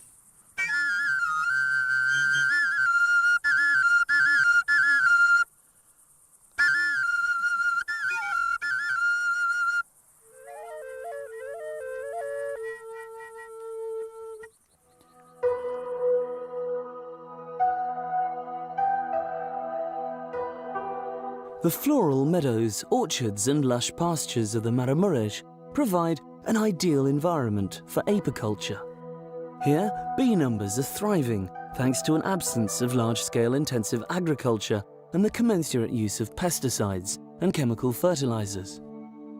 Nomadic beekeepers still remain a common sight on roadsides, their trucks laden with hives and their wares on sale to passing travelers. How did you first get into beekeeping? Părinții mei aveau albine. A fost și este o îndeletnicire foarte plăcută și foarte utilă și numai în natură și iubesc natura ca pe cei mai sfânt. I've been stung twice in the last couple of minutes. How do you avoid getting stung the whole time? Da.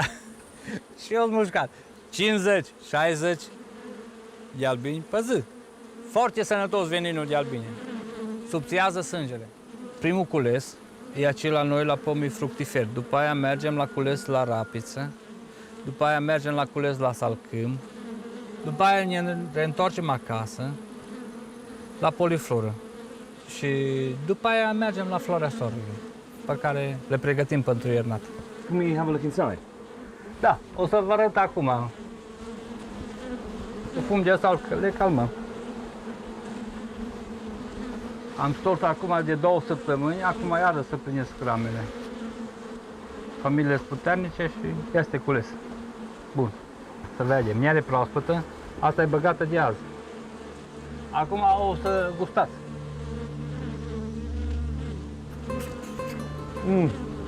Super. Organic.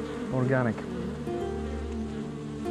Is there a way of protecting the bees, given the fact that fertilizers and pesticides are being used more and more, even here in Romania?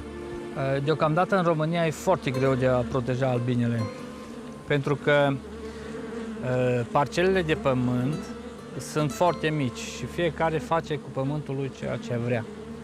Ar trebui făcute niște asociații puternice și acționat pentru oprirea folosirii pesticidelor. Să se folosească produse organice la tratamentele plantelor. Deci dacă se continuă așa, ne omoară albinele la noi, la stupări.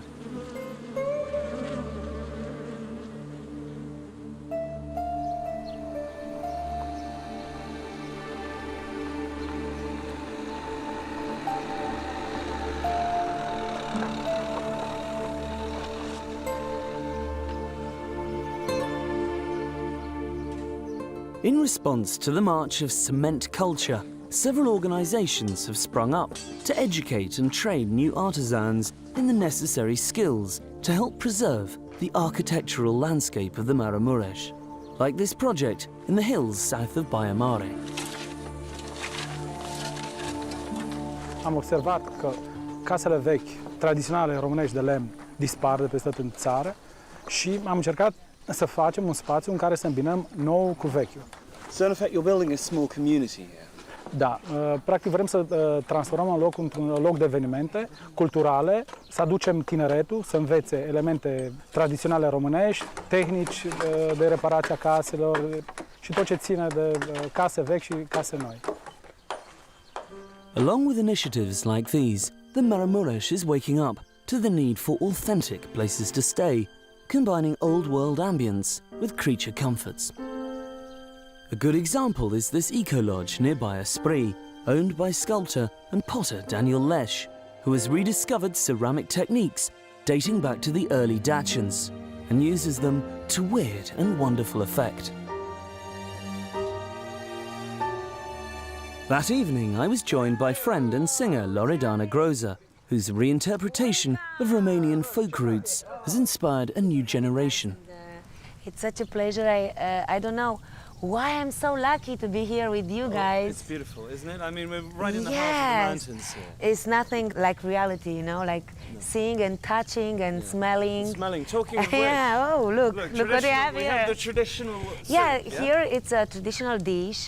It's cooked very Hajduk style or Robin Hood style. It's made of meat, of course, and vegetables and secret ingredients. Okay. It's a sour soup, like a chorba.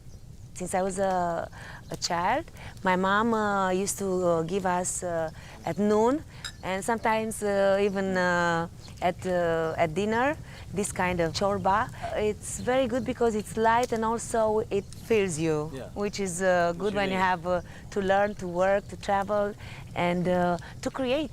And my music is inspired of old Romanian songs and Romanian rhythms, and I'm trying to make them understandable to the younger generations. Sometimes when you're a teenager, you think everything that your mom or your dad is listening to is a little bit old-fashioned or uncool. And what I'm doing is trying to connect all these ages, because all these lands, they have their own music, their own sound.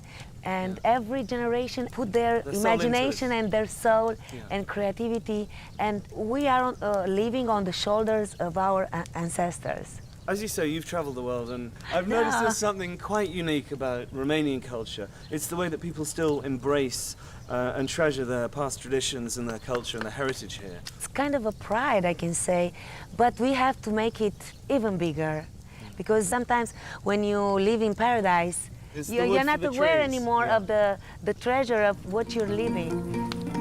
This is a song which I like very, very much. It's from Ardeal, from Transylvania. It's called Ana Zorile se varsă. Ana, zorile se varsă,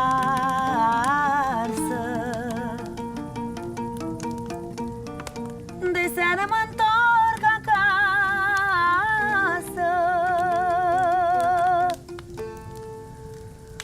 copii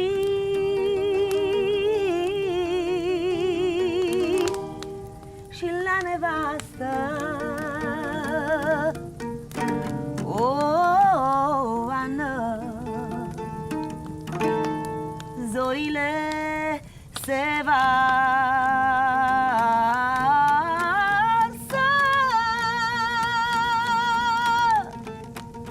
And now, Moldavia, because I'm from Moldavia.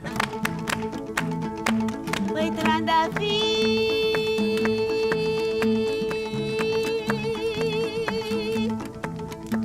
din la Moldova te-aș iubi, dar nu știu vorba. Hey, hey, hey!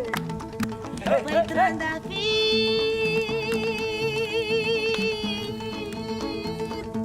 din la Moldova te-aș iubi, dar nu știu vorba. Lunca-i luncă, iarba-i verde, ce-am iubit nu se mai vede. Ce-a fost verde s-a uscat, măi, ce-am iubit s-a scuturat, măi. Lunca-i luncă, iarba-i verde, ce-am iubit nu se mai vede. Ce-a fost verde s-a uscat, măi, Charlie.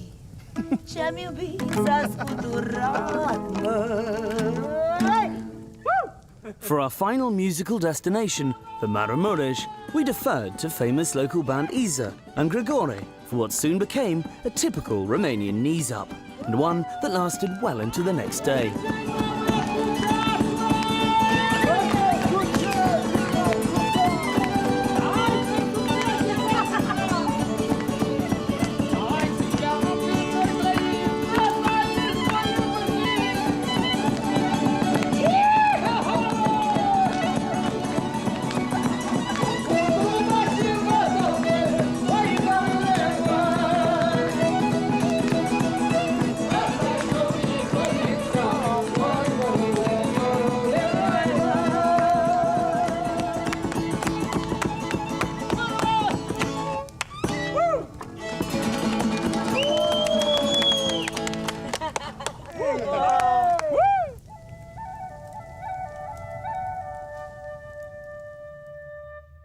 Travelling southeast, you approach the wild border between Romania and the Ukraine.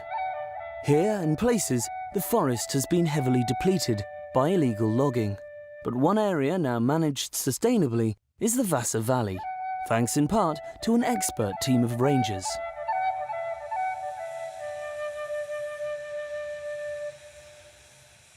Admittedly, the job is made easier by an almost total absence of road access, which is why, if you want to head up into the mountains, you need to take the train.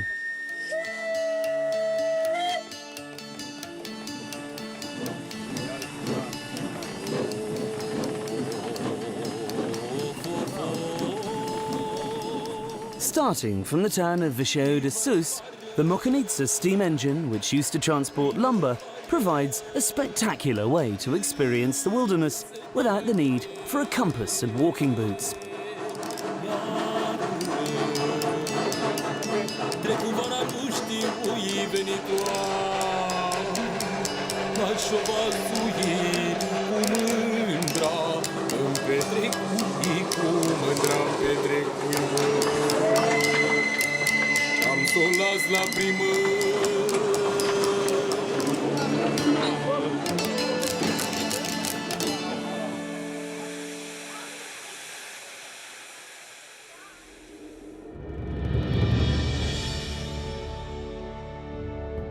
East of the Maramureș, you reach Bukovina, or northern Moldavia, which during the Middle Ages formed a religious buffer zone between Islam, courtesy of the Ottoman Empire, and Christianity. This is one reason why Bukovina, or land covered by beech forests, harbours such a profusion of monasteries and churches, many built by Stephen the Great to celebrate his victories on the battlefield and to strengthen religious ties. But it only goes part of the way to explaining why a number of these exhibit intricate murals on the outside as well as the interior walls.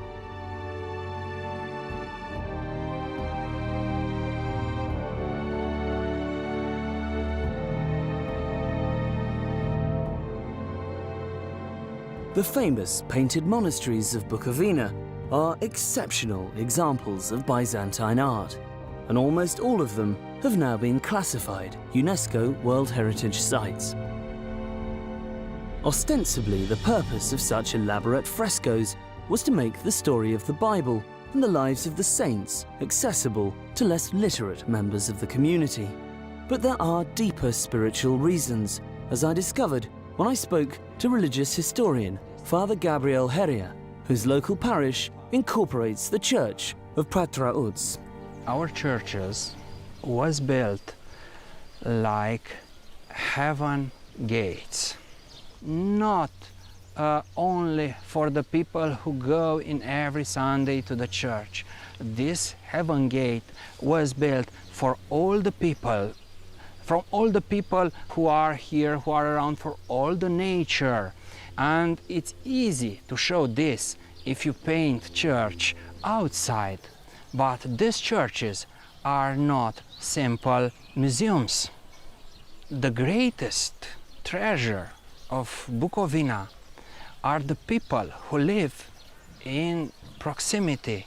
They order their life in harmony with the spiritual truth in the architecture and in the paintings of this church.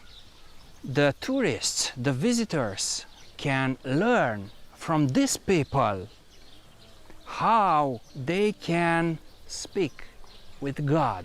And the painters painted the church outside like inside to show the connection between church and all the nature.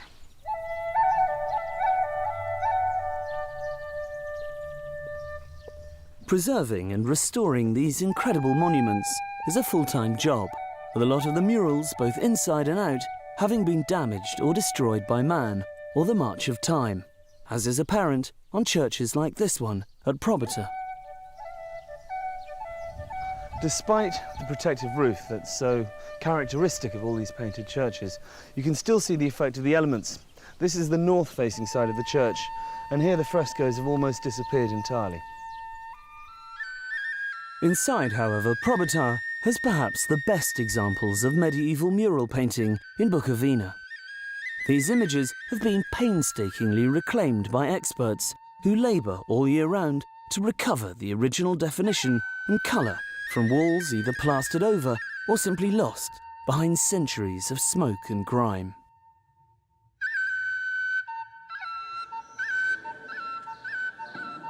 I visited the monastery of Sucevica, where work is still underway.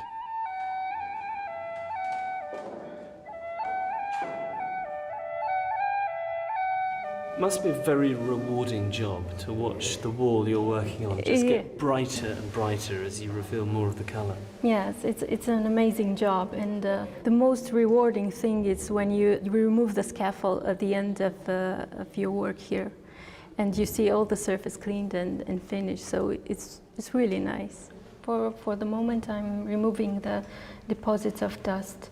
As a rule, we try to use the substance according to the sensitive of the pigments. It's really effective, isn't it? I mean, the way the grey comes out here, it looks like it's just been painted again. We are lucky here. The contrast is fantastic, isn't it? Yes, it's true.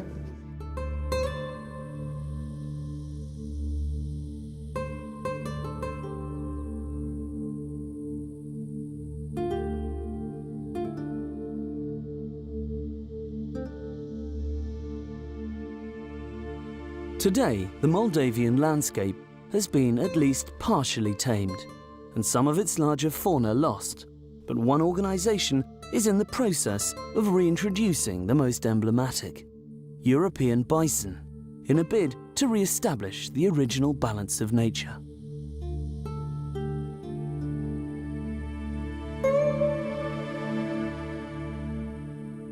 They know we're here, don't they? Yes, for sure.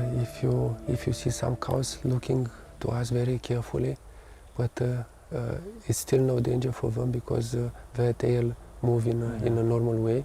When they decide to run, the tails go up, yes? The tails go up, and it's a sign for all the herd. And everyone will start to run in the opposite direction. That's the alarm signal? Yes. Like a rabbit when it bangs its foot on the Indeed. ground. Well, let's see how close we get before that Yeah, happens. We can try. Or we get charged. No, no. They don't for charge sure. you, do they? No, no. No? No, for sure. Oh, it's free. It's for free. It's for once. free. It's once. One shot.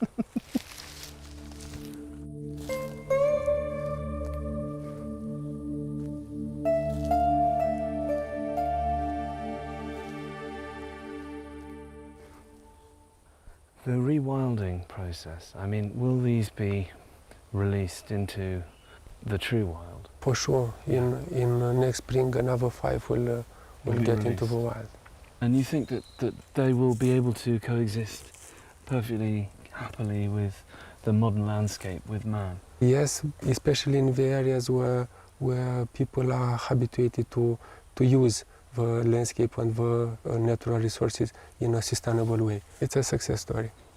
What benefits do they bring to an ecosystem like this?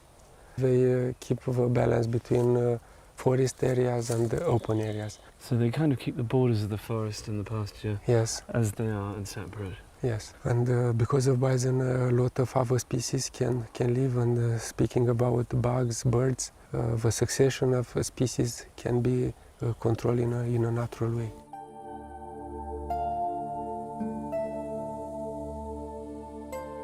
That can't be very good for the tree.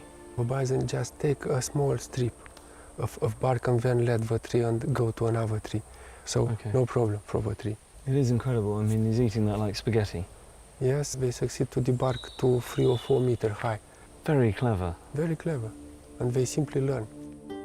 How did the locals feel about what you're doing here?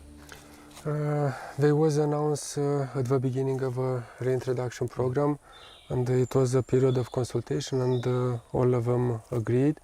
And nowadays they simply like this idea. It's become some kind of concept for the sustainable development of the area. And also it's something that not only contributes to the biodiversity, or should we say reinstates the biodiversity that was here before, but helps with local tourism, brings people into the area. Yes, already tourists started to come to see the wild bison, to see the semi-free bison. Also we have the local handicraftsmen started to produce some articles related with bison. And of course it also represents a renaissance for the symbol of Moldavia. Yes, not only just the renaissance of a symbol, but what is related with. So we expect to have good behaviors, morals, people. And greater social solidarity, perhaps. We hope.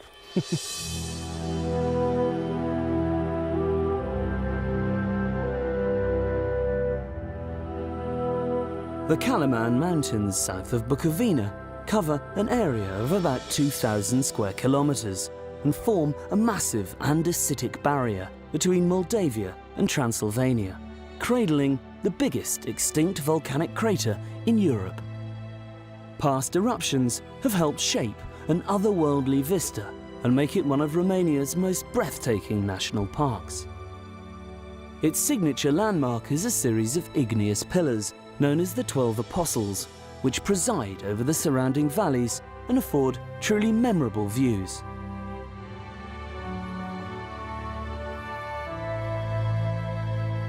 The park management is adopting a refreshingly proactive attitude to the growing numbers, taking advantage of this natural adventure playground. The visitor center is built for children education and for tourists. The park is special because here is one of the most important wilderness in Romania. We have here a large conifer forest, many animals, birds, wolves, lynx. We have here the beautiful reservation like 12 Apostles Geological Reservation. In the park, it's no hunting, no deforestation, so the animals it's safe and the ecosystem is protected. Ecotourism brings the money for the community, and it is a good alternative for the traditional forest exploitation.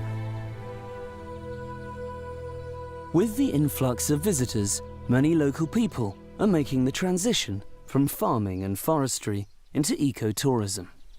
Happily, there is now an organisation helping them to do this, with clear advice and a certification process to ensure their efforts contribute to, rather than denigrate, the natural surroundings.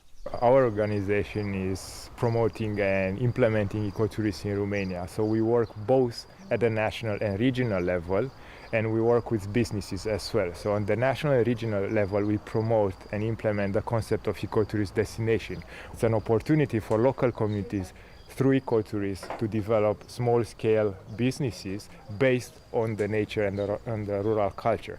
So we look for those businesses that have chances to become more responsible, and we implement a certification scheme, and those certified businesses, they have a good chance in order to create local networks, and these networks as well are important to maximize the benefits to the local community. So when one tourist spends €1 in such a guest house, this €1 is not anymore €1, maybe it's valued €3 or €4 because it's wisely distributed to the community.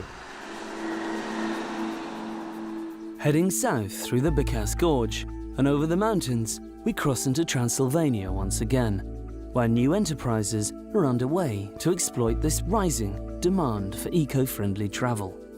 Like a scheme to build over 100 kilometers of cycle paths, linking together some of the most important Saxon villages. We have a large number of cyclists in Romania, and they don't have proper trails. Even in the mountains we have foresty roads, but they're not proper marked, they're not proper maintained. So the plan is by the end of 2014 to have 100 kilometers of new trails to link all the Saxon villages with Sighișoara. The shortest trail will be like 5 kilometers, the longest will be between Viscri and Sighișoara. This trail will follow the ridge, and it will be quite easy to ride on it, in order for tourists to be able to use by themselves the trails without necessarily a guide. The idea is to attract more and responsible tourists here, people interested in nature and culture, people who like to have nice trails, good food, good accommodation, nice people. We want to start this project to be the first one. It is the first one in Romania, and we want to give an example. So we'll create a brochure for this trail, a map, but also a best practice guide in order for others to be easier to build and to find a way to discuss with the land managers the best way and the best route for these trails.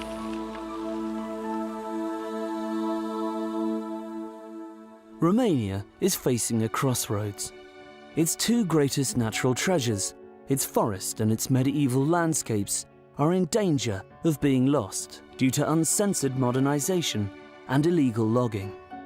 Huge tracts of land have already been destroyed by the reckless greed of those prepared to sacrifice their legacy for financial gain.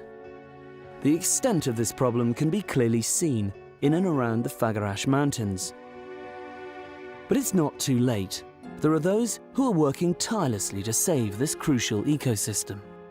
I caught up with one organisation hoping to link the Fagarash Natura 2000 site with adjoining national parks and areas of private land to safeguard remaining sections of pristine forest and create what might hopefully become the biggest wilderness reserve in Europe.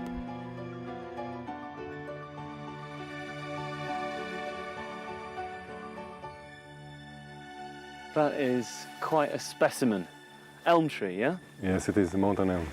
I saw a similar one in the Scenic National Park, in the old growth forest, and it was about 400 years old.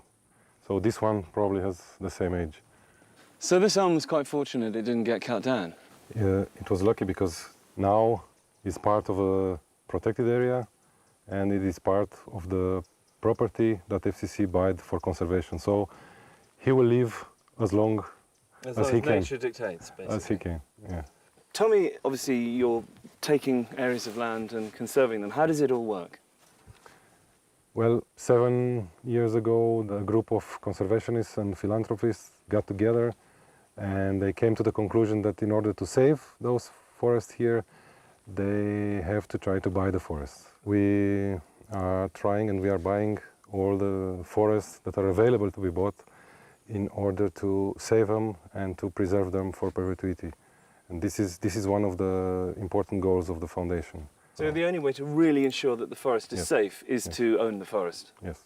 we are trying to restore the forest with the original type of forest. And that should be an example to be followed at least in the Natura 2000 sites. Do you have difficulty convincing the local people that this is going to be of direct benefit to them? Yes, there are some difficulties because they are afraid that if there are restrictions, they will not get the compensations.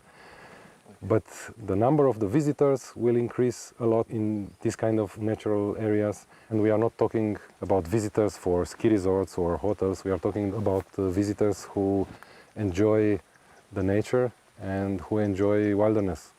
And we have to admit that in Romania we have only 1.4% from the territory as national parks. So I think there is space for more. How are you going about reassuring people? We have to start to communicate more with the people. We have to start to bring examples, because all over the world where is a national park, there were a lot of benefits. And the value of the wood from a forest, it's represented maybe only 30%, because monocultures and managed forests you can find wherever. So this area on long term is very precious, and we have to try to preserve it like it is now. We learn at school that through forestry we are saving the forest. And after years I realized that it's not quite like that.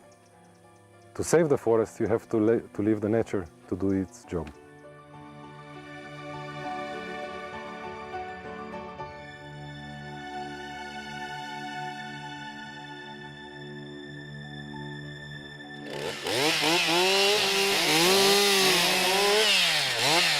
It's great to see chainsaws being used constructively for once. This is part of an FCC initiative with the help of the EU to repair the damage caused by logging tracks that crisscross these mountainsides. What happens is very rapidly, due to soil erosion, they turn into trenches and then ravines. So the idea here is to cut up all the dead wood that's left lying about and to fill them in, to cover them over with earth and then to replant. So in 30 or 40 years' time, you won't even know they've ever been here. Ensuring the safety of wild Carpathia is not just down to its present-day inhabitants.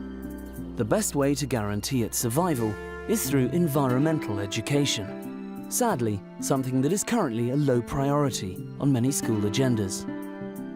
To combat this problem, an international charity is launching a fleet of purpose-built battle buses to tour remote areas of the country and teach children the importance of biodiversity and ecological issues.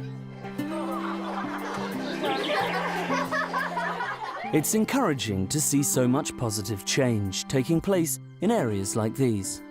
There is hope, and many high-profile figures are now lending their support to champion the need for conservation. Not just of the forests, but also the historic villages and pastoral setting that surrounds them. Your Royal Highness, how can we preserve this wonderful landscape? Well, I mean, it is a challenge, I think, in today's world. I mean, part of the real effort, I think, is in trying to persuade people just how precious it is. So it's how do you provide protection and sensitive development? Because the key, obviously, you can't stop everything, but is to work, I've always felt anyway, if one can, to work with local people who 9 times out of 10 all around the world don't want to see their environment destroyed. But they want to find ways of ensuring that their lives can be improved and they have better opportunities, but within a living tradition, whether it's the built environment or the management of the landscape. The terrible problem I've always felt is that people so often go through a phase of, oh, well, none of this, it's all old-fashioned and out of date, doesn't matter, irrelevant, it's old things, chuck them all away. But later on, people suddenly realize the value of all this, by which time, if you're not careful, it's too late, because you've knocked so many things down or allowed all sorts of insensitive development. And clearly there's huge demand for food and everything else, but it does seem to me that one of the most vital aspects of all this is how you work with local communities, how to help ensure the survival, the future of the smallholder. This part of the world, it's not, you can't plough it up. And if you did, you'd release vast amounts of carbon, which is completely counterproductive. The meadows are, in European and global terms, utterly unique. I have never seen anything like it. There's nothing left like this. And this is a jewel in Romania's crown. It may be difficult for people to see this now, but I think Romania is a wonderful country. They are remarkable people. They're so resilient, and Romanians have had such a horrific experience throughout their lives. And so many people, when you think of 2 world wars and then all the other horrors between the last war and until now, people have been through so much, seen so much misery and destruction. Their lives have been ruined in so many ways. And I think we owe it to them to try and find a way to ensure that the future is better for them, but in a way that enhances the culture and the traditions and the values. But unless you have, the quality maintained, that integrity which attracts people because of the beauty, and how to raise the standards of accommodation and everything else on offer, it's going to be very difficult, it seems to me, for so many of these places to survive. You were personally involved in the restoration of the house here in Zalampatak. Absolutely. I mean, I was very lucky because I found wonderful people who knew what they were doing, and it also helped train local people in all these skills. In fact, they're innate still, these remarkable skills that people have. I just want people to understand what you can do to these houses to make them suitable for modern living. But, you can have the best of the ancient and the best of the modern. These are such special things, and we need biodiversity and human and cultural diversity. The danger of, I think, massive globalization is that before we know where we are, we've lost our identity and our meaning, and that's a dangerous moment, I think.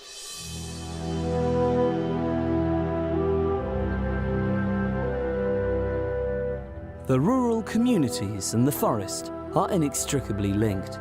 As tourists pay to stay in villages like Zalampatak, so too will they explore the Carpathian hills and mountains, contributing to their continued safety and preservation.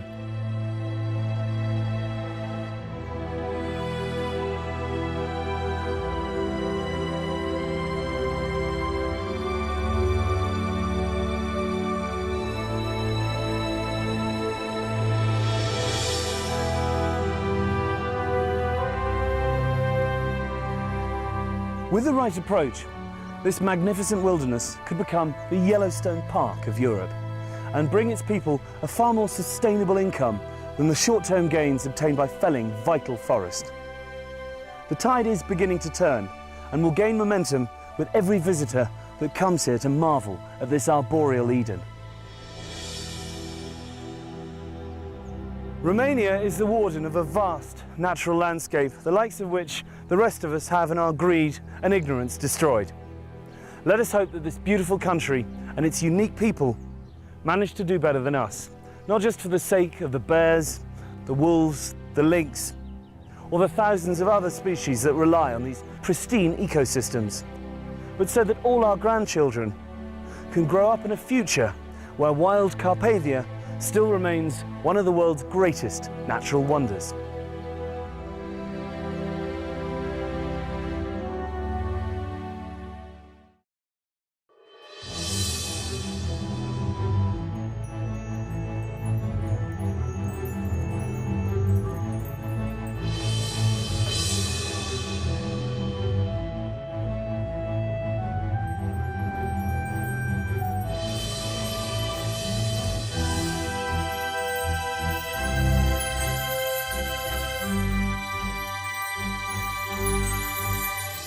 The Carpathians, a 190,000 square kilometre wilderness weaving across 7 countries, through Poland, Slovakia, Romania and the Ukraine.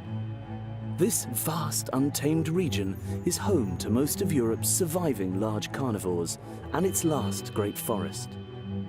More than half of this ancient mountain range lies within modern-day Romania. Here, man has lived in harmony with nature for millennia. But today, that delicate balance is under threat from neglect and ruthless exploitation. In this, the final episode of Wild Carpathia, we'll follow the changing seasons from the ripe glory of autumn through the depths of the winter to the first flush of spring, and witness a landscape of unparalleled beauty, a world of vivid colours and timeless traditions.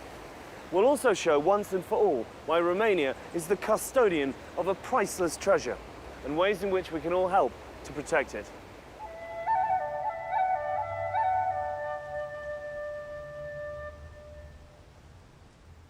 Autumn in the foothills of Carpathia is a time of plenty.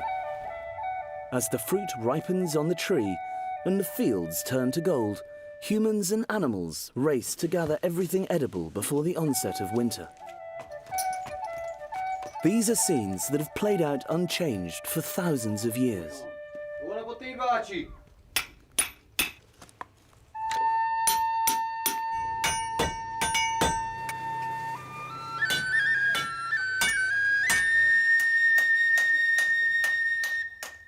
While the Romanian lowlands are now given over to intensive modern agriculture, here in the foothills, traditional farming techniques still preserve the incredible biodiversity endemic to this region.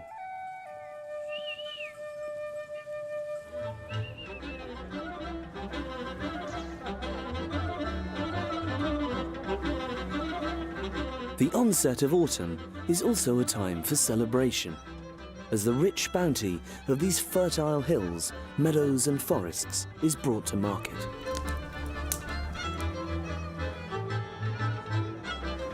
As the livestock, the cattle, the sheep and the goats are brought down from the mountain and in some cases end up here on the table, this becomes a very important time of year because all over the country right now, harvest festivals are occurring and people are preparing for winter.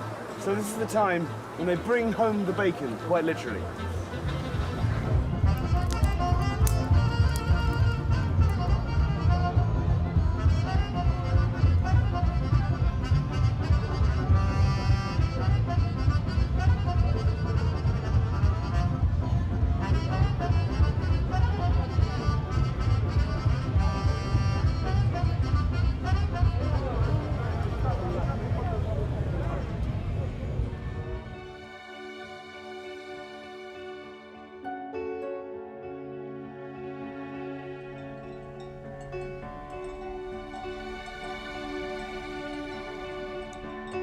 Within weeks, thousands of square miles of mixed forest are transformed for a brief moment to burnished red, copper and gold. There is no other place in Europe where you can appreciate such a blaze of arboreal colour, and on such a majestic scale.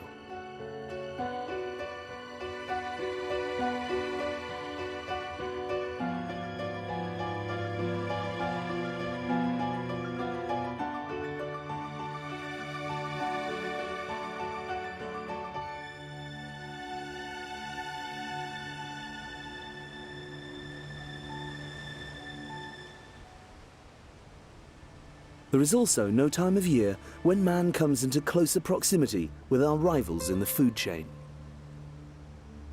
While people are filling their freezers, Romania's endangered large carnivores are also busy storing up enough fat reserves to carry them through the winter. Bears come down to the villages and scrump apples from the orchards, but this also leads to close encounters with livestock that can have unfortunate results for all concerned.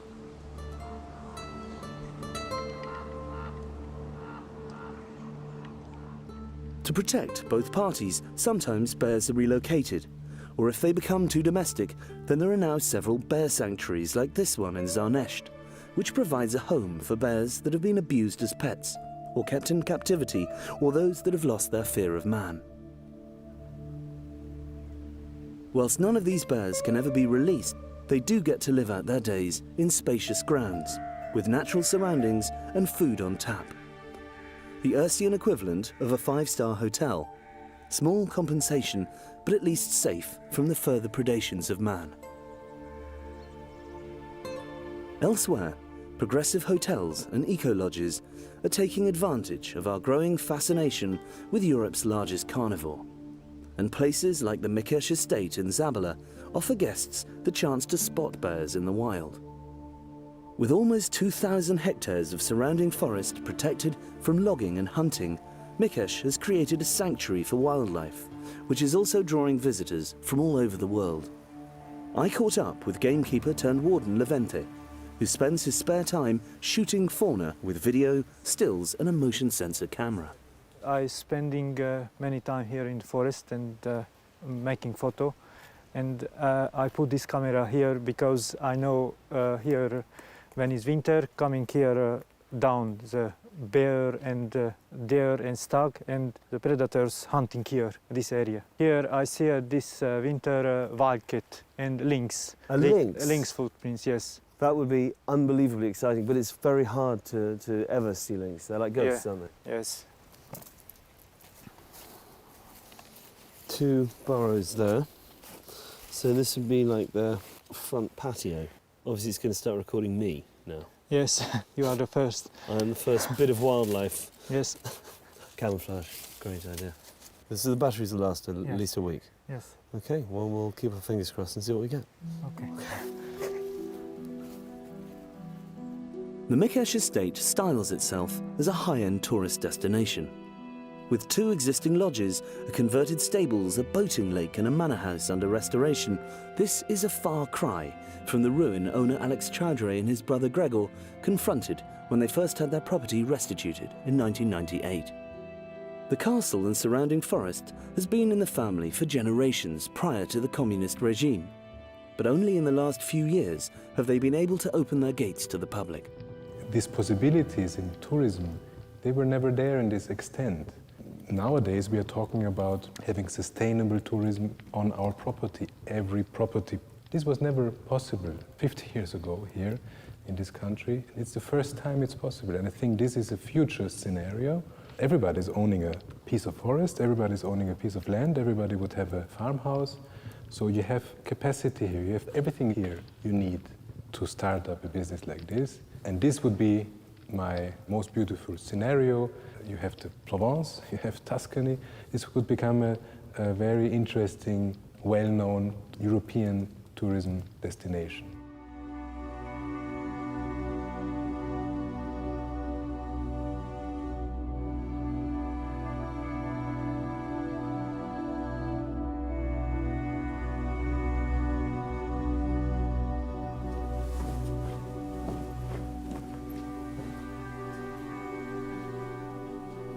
While the historic appeal of rural Romania is beginning to be discovered by the outside world, it goes way further back than the days of the Saxons, Vlad Tepes, or even Stephen the Great.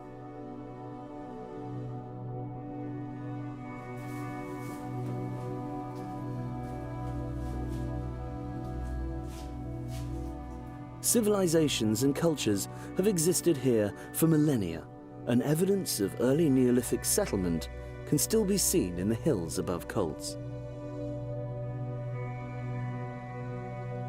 These cave houses were hewn by hand from bare rock, often high in the cliffs, and remain cloaked in mystery to this day.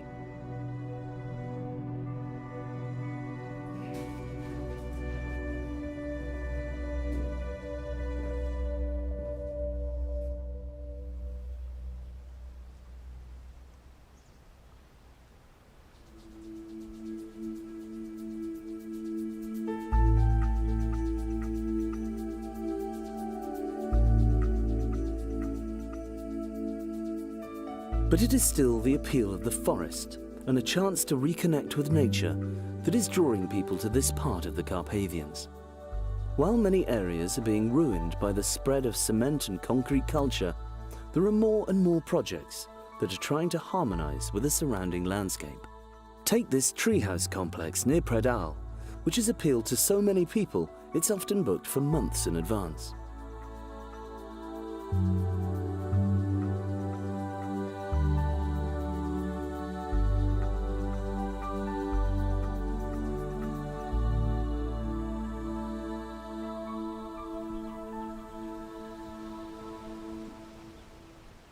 What's really stupid is that it's harder to get planning permission for a building like this than for an ugly modern concrete hotel.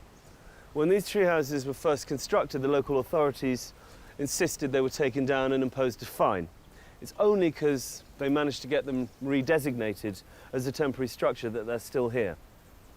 What would you rather see in a forest? A building that involves cutting down the trees and leaving a scar on the landscape, or something that blends effortlessly with it? It's not rocket science. But the success of tourism in the Carpathians depends mostly on restoration and preservation, rather than new development. Situated in the foothills near Sighisoara is a small Saxon village, which is creating a role model for other historic communities. We discovered Kund through my father, who came here with relief goods in '89 and fell in love with the area. The same happened to me and my wife when we came traveling to Transylvania.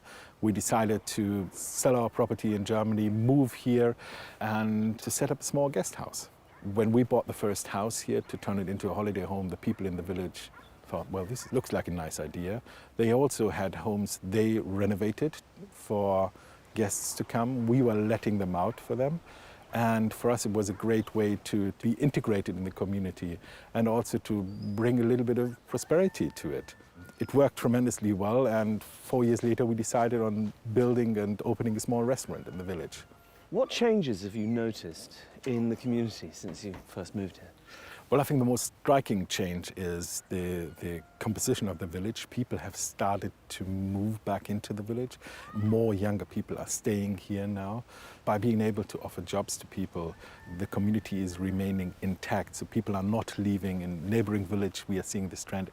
Another thing is that the houses are being renovated, of course, not only the houses which are for rent, but also their own houses. People are taking more care of them. You can see quite a few splashes of fresh color on the houses, and that's something that we are extremely happy about, to see that renovating houses is inspiring other people to do the same thing. And you've trained up quite a lot of people. I mean, indirectly or indirectly, there are quite a few people that work for Valle Verde, aren't there? We are employing at the moment 24 people on a full-time basis all year round. So we bring in people from the next again village now, because Kunde has only 120 people inhabitants.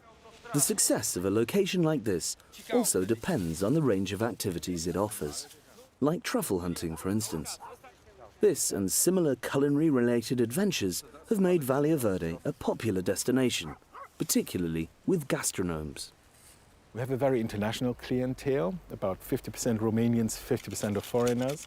Among the Romanians, the people who are coming are people who love their country, who like to rediscover their roots, the beauty of their own country.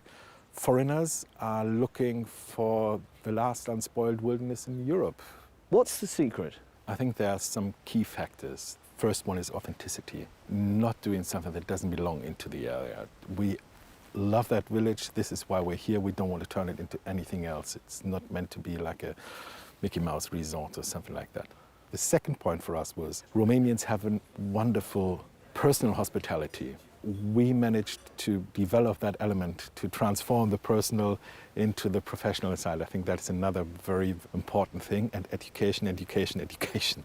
So training our people, training the chefs in the kitchen, training the waiters, training the craftsmen who work with us, and constantly evolving, I think, is something that contributes to the success we are having.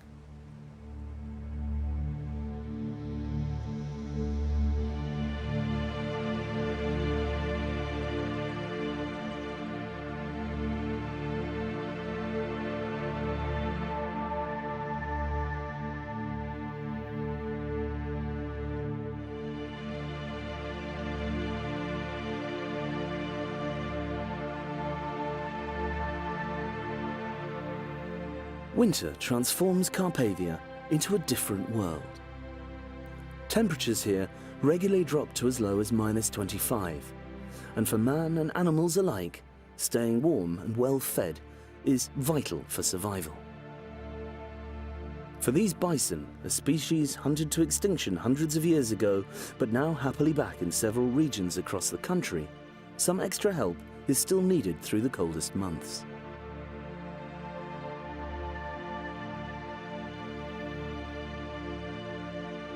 This rewilding project near Armenish, and others like it, aims to reintroduce bison and re-acclimatize them to surviving in the wild.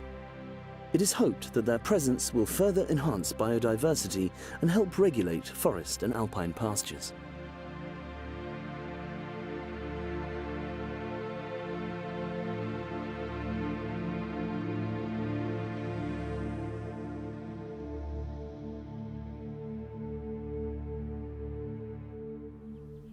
The process of filling your larder for winter is so ingrained in the collective mind that it has almost ritualistic symbolism for many of the people living in the Carpathians. Here in the Maramureș, the annual pre-Christmas pig slaughter is a time for celebration and an event in itself.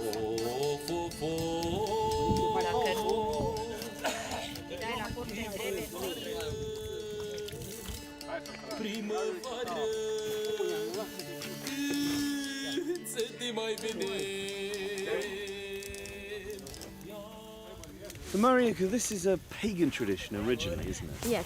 Eu de când mă știu, tăiatul porcului era ceva frecvent an de an. Ce e important de știut este faptul că acest obicei este păgân. De ce? Pentru că s-au descoperit în Sighetul Marmației un templu dacic, cum se sacrificau porți în această perioadă de Crăciun.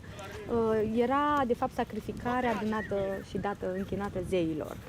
Ce e de ținut minte este faptul că porcul, pe lângă faptul că este un obicei tradițional, noi mai mult îl folosim pe parcursul unui an întreg ca și hrană. Pentru că se fac cârnați, se fac carcaboși, se fac jumere, șoldul din spate se duce perioada Paștelui chiar la Sfințit. Adică nu există, cele mai importante sărbători de peste an nu pot exista fără porc. Numai un om care nu-i harnic, să zic așa, nu taie porcul în această perioadă. Nu, m-am venit cu fundul. Pune-te la aici, pune-te la aici. Nu, el aici. And it would have taken place around the solstice rather than Christmas, so a little earlier. Yes.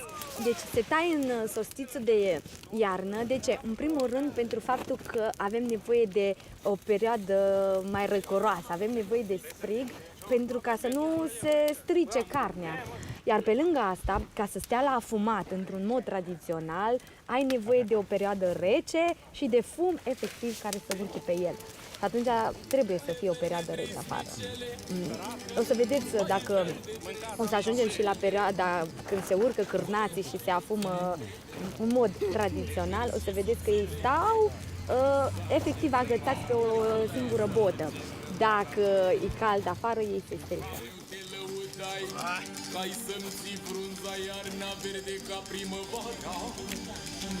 Roza, mă, ce bună e, mai așa n-am mâncat-o reace încă.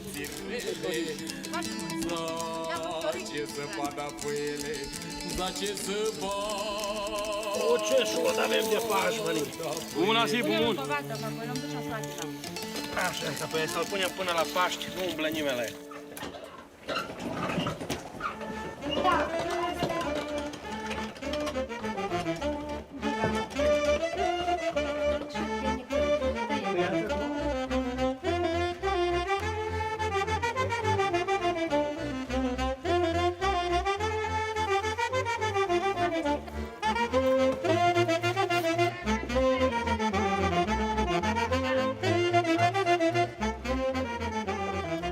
Once the meat has been prepared and packed away, the community gathers for a traditional feast in time-honoured fashion.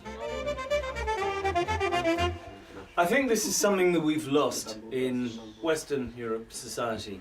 We don't understand where our food comes from, and we don't recognise what's involved in bringing it to the table. And it was quite traumatic seeing the pig being slaughtered this morning, but they don't waste a single bit of it, and this provides a feast for the whole of Christmas. So I think without further ado, better go join in.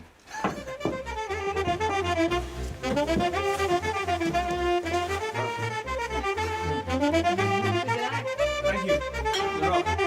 Sănătate. Sănătate.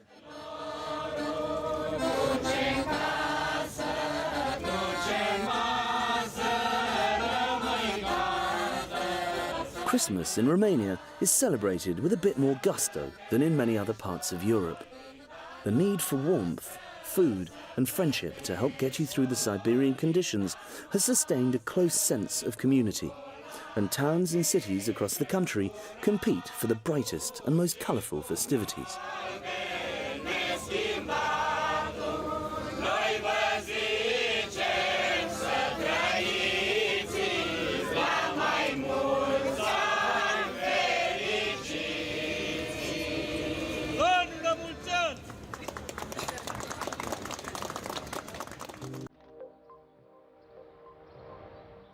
One city that affords access to some of the more vertiginous areas of the Carpathians is Sibiu, voted European City of Culture 2007 and famed for its stunning Saxon architecture. It also makes a good base camp for forays into the snow-clad Fagarash Mountains that form a great wall to the south of the city. Here, amidst lofty peaks, exists a rather different example of an eco-lodge, and one that has almost zero impact on the environment. Romania's famous ice hotel is only here for a few months each year, and is annually reinvented with new themes and freshly carved rooms.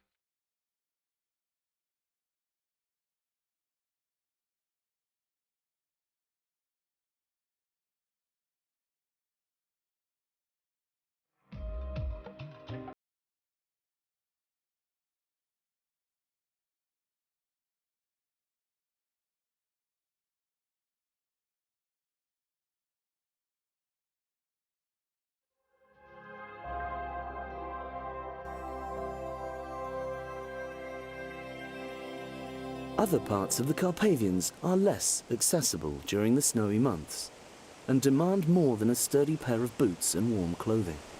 Enough food and plenty of fresh water is essential to maintain energy levels in the face of freezing temperatures. Like this ferrous mineral spring. You can see from the rust colour as it runs away down into the river. 100% pure mineral water bubbling from deep underground. I do mean bubbling. It comes out pre-carbonated. Extraordinary. Just need a slice of lemon and some gin.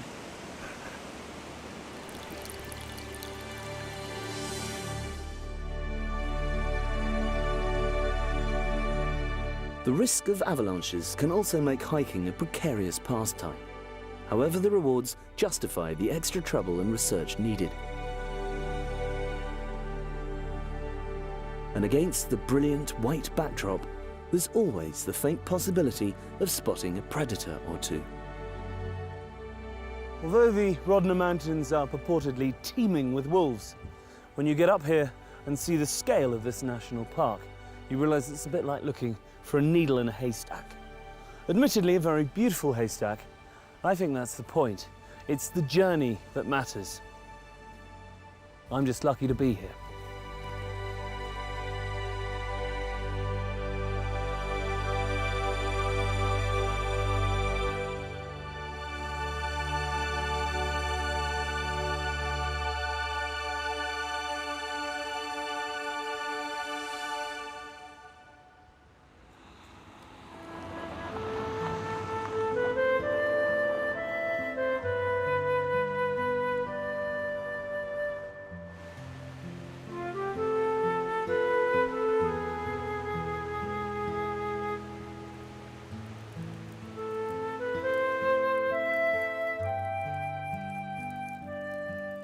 As the snows melt and the first flowers push up from the forest floor, these mountains are transformed once again.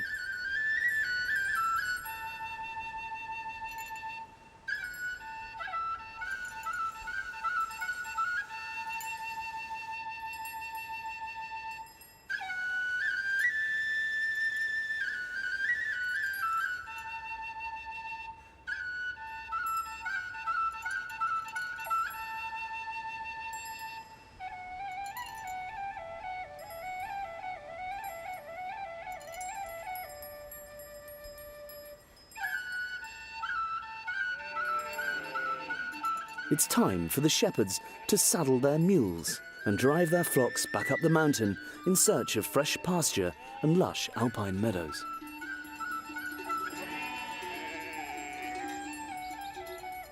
The land comes back to life, and carnivores and their prey venture forth in search of readily available supplies of food.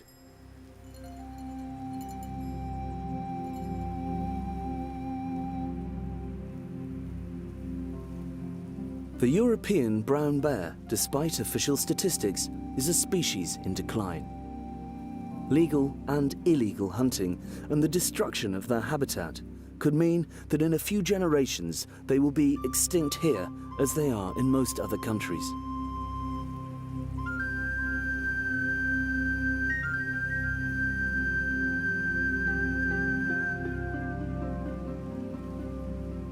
With more protected areas, green corridors and a ban on game hunting of large predators, this outcome could be prevented, and Carpathia will continue to provide a safe habitat for this majestic animal.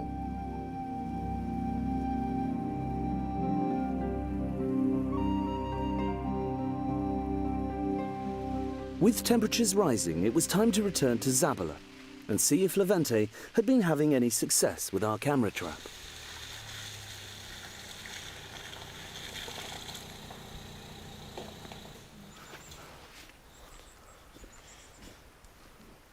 The moment of truth, Levente. Yes. Okay, you've got the memory card there. Yes. So this is the first one. It's a white ball family. Wild boar. Yes. Look at them, they're completely oblivious to the camera, aren't they? Wildcat, yeah? Wildcat, yes. This is a male, it's a big one. Would they breed with domestic cats? Would they come down and breed? They come down here in the village and have a yes. go at the local ladies? Yes. But the female wildcats, they don't breed with the male toms? Or No. Just the male come here. Just in the males? Yes. So the actual wildcat population stays pure? Yes. So we've got a fox, badger, and a wildcat. We want something bigger. No, you're joking. No. Is that what I think it is? Lynx. No! Lynx. No, we've got a lynx. It's beautiful. Oh my God. You knew this, didn't you? No. Did you know this? I cannot believe it. Look at it. Well, this is the holy grail of large predators to film and catch on camera in Romania. Yes. I know here lives this forest, but not easy to see. I mean, we know they're there. It's like a wolf. You know they're there, but to actually see one. As many people lives here in the village and all life don't see lynx and wolves. Not, it's too smart. It's a predator. It's not coming here. It's huge, though. I mean, you know, it's big as a Labrador. Yes. Yeah? Yes. 40 kilo maximum. Why is it that animals always show you their arse on camera? The moment you've got a camera, they just point their bottom at the camera. Yes. You never see their head. You must find this, right? Yes.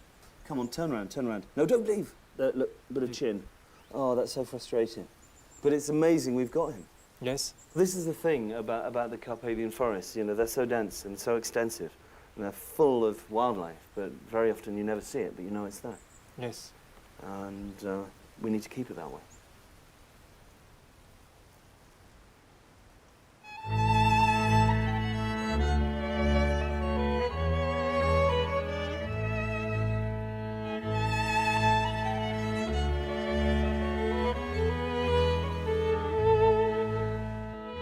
For the people living high in the Carpathians, the onset of spring provides a chance to restock and return to civilization. Many settlements are cut off for much of the winter, and the return to sunshine and warm weather means an end to long months of isolation. I joined local guide Ili Radoi in the Cherna Mountains for a trek to the tiny village of Inelets and to see how and why people still choose to live in such remote communities. Okay, so this is where the fun starts. Yeah, we are going to the hamlet. And the main way up and down is through this? Yeah, it's the fastest way to go down from the hamlets to road, to main city, from this valley. So if you want to come and do a bit of shopping, buying some groceries, they take their backpacks and they hike down here? Each day. Not each day, surely? For one of them, yeah, each day. Really? I think it must be hard for some people to imagine why they choose to live like this. I think that they are choosing to stay here because they are feeling that they belong here and this is their house. The human being in connection with nature, and this is great. Imagine it's like a stairway to heaven. A very rickety stairway to heaven. Yeah, but it's a very original way. No, absolutely. There's nothing not authentic about this. Yeah, exactly. Let's go. Okay.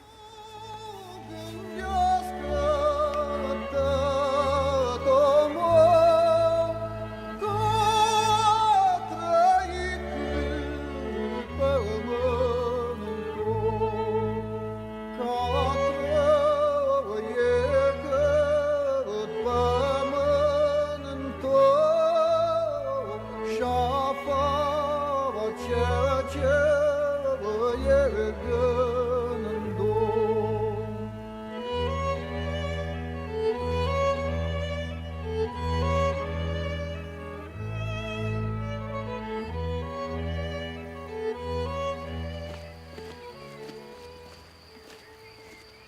How many relatives have you got still living here?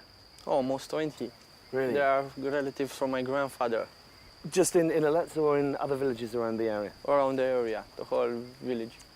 So really, this has been a place you've been coming to all your life? Yeah, in the last 3 years I come each weekly here.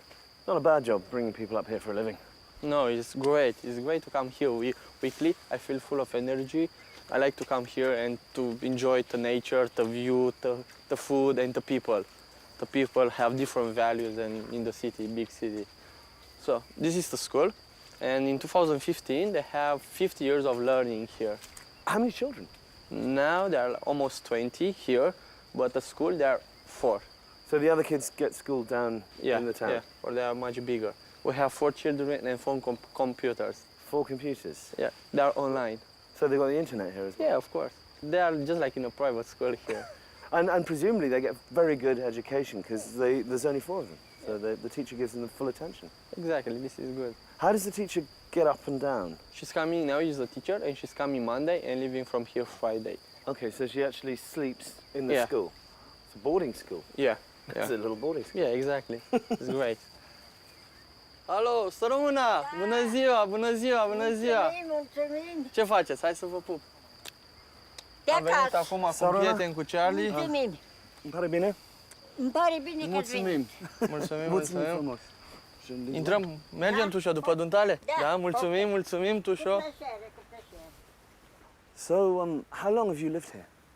De 60 de ani de când am venit la bărbat. M-am căsătorit cu el și m-am făcut casă, m-am făcut copii și am bătrânit aici. It must be quite hard living here. Surely it would be easier to move to Bali Herculani. Greutăți am avut, că am trebuit să-mi fac casă, grajduri, cum s-a dus el la noi, că noi n-am avut și a trebuit să le vând toate și vedeți, toate din mâna mea și a bărbatului și a lui socrii. Așa m-am învățat și aici îmi place, nu în Herculani, să tracă mașini, să am zgomot. Când stau câte, să stau liniștite. Muncesc și aerul curat și mă simt bine. How often do you leave the village? Nu coborâm des, la o săptămână, o la 2, o la 3, cum le apucă, că nu putem să coborâm în tot timpul. What about healthcare? Do they send doctors here? Nu vine, le ducem noi jos. Aici nu vine el, că n-are la ce să vină, că nu poate veni urca cu mașina, dar le ducem noi, coborâm noi. De el, dacă avem nevoie de el, dacă nu, nu. Okay. Că nu, că aici trăim la aer. And how do you feel about tourists coming to the village? Ne pare bine că îi vedem, stăm cu ei de vorbă, le întreabă ce facem, ce lucrăm, se duc mai departe, iar întorc. Is it sad seeing people leaving? Da, au plecat și neamuri, au plecat și cumnați și cumnate, au plecat cam mulți. Și când stai să te gândești, parcă-i pustin. Unii s-au dus la oraș, unii s-au dus la moarte, cum au dus, s-au dus de... Și am audit cam singur, că nu prea este lume. Nu? Nu prea este. Și e urât acum, abia așteptăm să vină niște turiști să mai putem să mai vorbim și noi. Acum și mai ies 20, 30, dacă mai ies, dar nu mai ies. Că s-au părăsit, ori plecat, s-au dus la oraș, tineretul nu mai vrea să șadă, nu-i place munca, nu-i place vicele. Noi am ținut oaie, vacă, capră, ei nu mai vreau să țină nimic. What message would you give to the young people in Romania? Îi transmit la toți vecinii, la neamuri, să vină la pământe, să lucre, cum am lucrat noi, bătrânii. Ați vrea să vină nepoții și vecinii, să fim mai mulți, să vină la muncă, să muncim toți împreună și să stăm și la un par de țuică, să bem. Merci mult.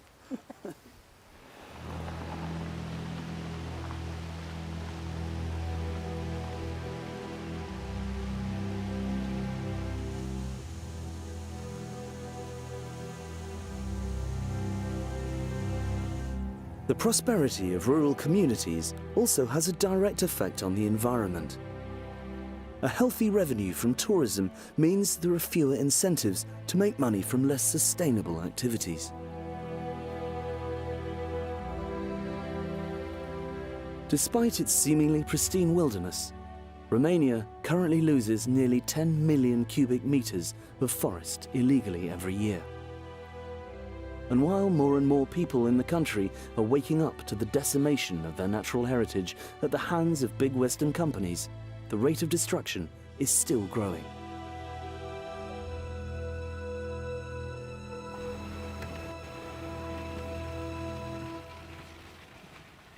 Campaigner and environmentalist Gabby Pound took me to one of thousands of affected areas.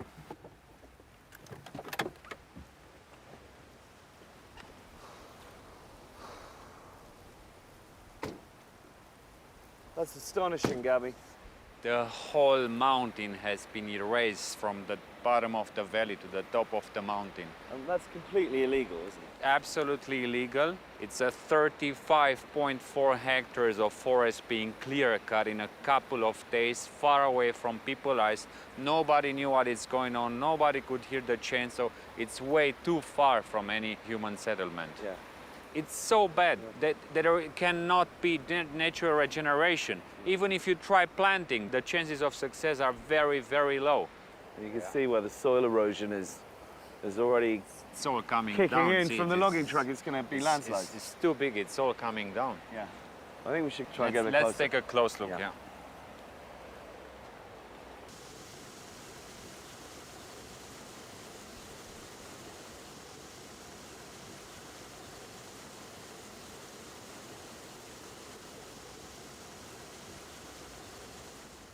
How can something like this be allowed to happen on this scale? I mean, so many people must have turned a blind eye to what's going on. The amount of machinery, people up here felling it. I mean, the local authorities must know.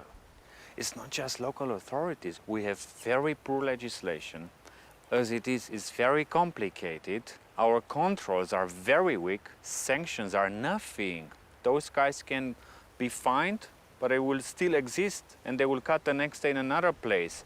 And they get richer by taking the wood than with a poor fine. We had this new forest code coming into force last year, which is trying to make better law enforcement and better checks.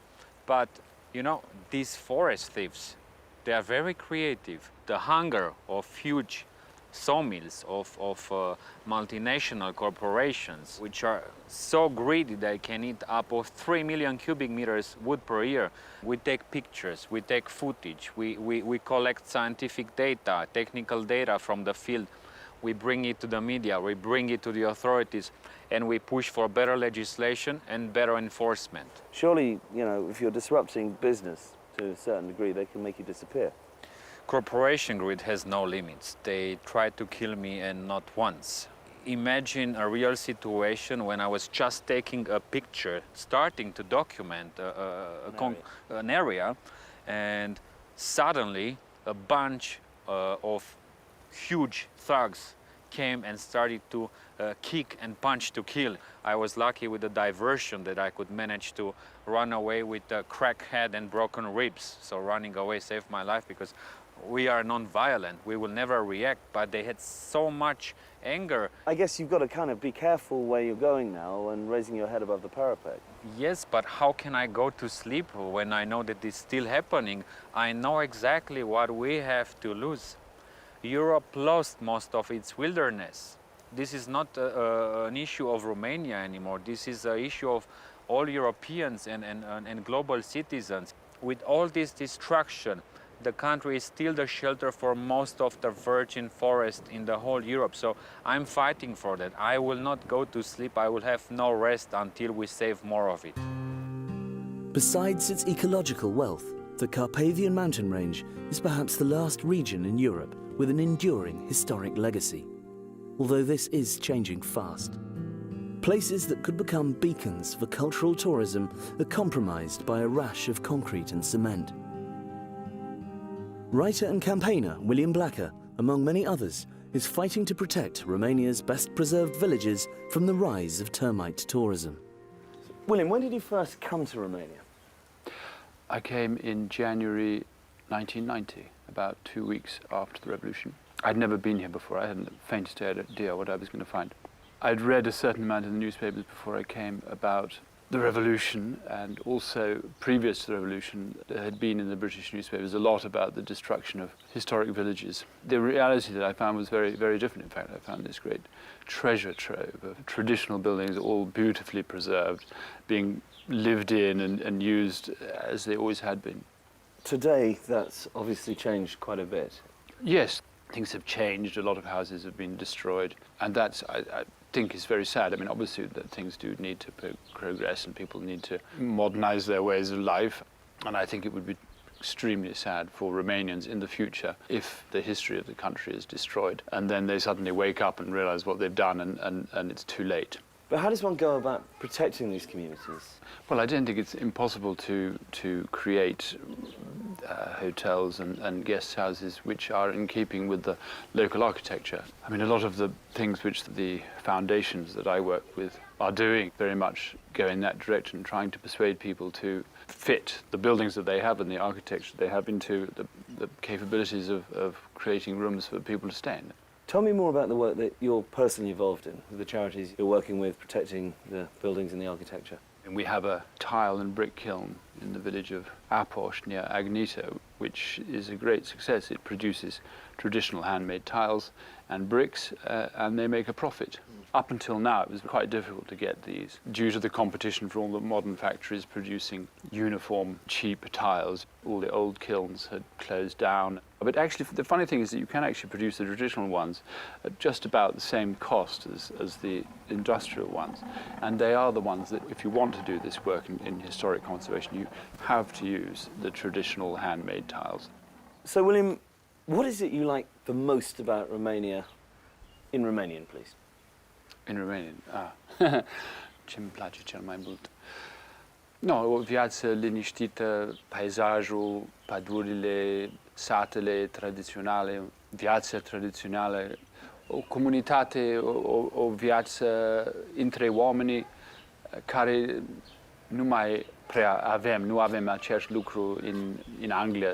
No, nu am fost niciodată într-o țară unde, de exemplu, poți să mergi să te plimbi în pădure, nimeni ne zice că nu ai voie să mergi acolo, te plimbi și e foarte liber aici viața în general și nu e stricat de la o modernitate urât.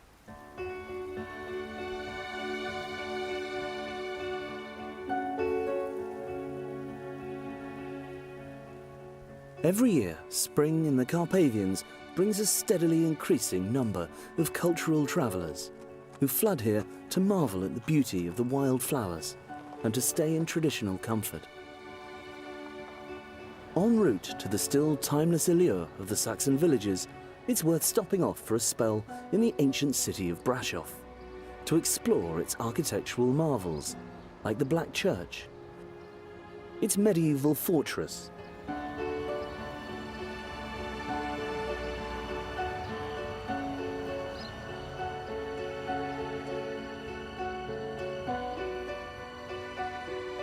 or what is claimed to be the world's narrowest street.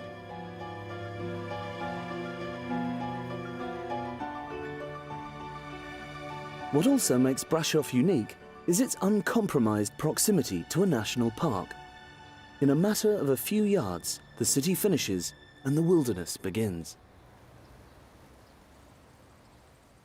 For many people who come to Transylvania, the months of April, May and June hold the greatest appeal, for the simple chance to see perhaps the most vibrant display of wildflowers in Europe. Thanks to traditional farming techniques and an absence of pesticides and fertilizers, the Carpathian landscape becomes a breathtaking blaze of colour. Botanist John Aykroyd has been coming here every summer for decades and works to encourage the preservation of the hay meadows that supply a unique canvas for this kaleidoscope of wildflowers. We're in a hay meadow. This is a farmer's meadow, and it's a working farm. And in order to protect this meadow, we need first of all to protect the farmer, his family and the farming community, and to bring them into the 21st century without destroying what they have created over hundreds of years, thousands of years. Yeah. They're never going to be mainstream, but they have an amazing niche market in a world where people want good quality food, and they don't want sort of pesticide residues and what have you. This is such a clean environment, and people would pay a premium for this. People in Romania say they love coming to stay in some of the villages and having the sort of food their grannies or aunties made them years ago. And this is terribly important, I think. They have some of the best jam I've ever had, some of the best honey I've ever had. They have wonderful milk here. All the milk in the hotels comes from Austria or Hungary or Poland. It's crazy. This is a major problem that people are selling, for example, watermelons from Turkey. Yes. When you produce some of the best watermelons in Romania that you can have anywhere. And a lot of the organic produce that grows here is not capitalised on it. People aren't making the most of it. What's nice is that they still make jam from, well, I call it bottled biodiversity. They make jam from wild strawberries, wild blackberries, bilberries from the mountains, cornelian cherries, sour cherries from the woods, this sort of thing. And that shows that the biodiversity can support the rural economy just as it did through centuries. For example, in the Saxon villages where we are now, the village houses are big. They sometimes have 2, even 3 stories. Those aren't the houses of very poor people. These people were once prosperous. And I feel that it could be the same again if they were encouraged to use the land wisely. Obviously, education has got a big part to play in this, because in places that are remote in Romania, people can actually go and buy organic cheese or organic fruit and veg that's been grown locally, and it won't cost them so much. Absolutely. The thing I often get is, oh, you come here to look at our wildflowers. Surely your wildflowers in Britain must be better. No, they're not. We've destroyed, well, we never had so many anyway. This place is naturally very rich. And then we've gradually destroyed them all. And it terrifies me that that could happen here. And it would be such a waste. The Romanians have one of the most precious resources of biodiversity in Europe, if not in the world. And they really must protect it. It made this country rich.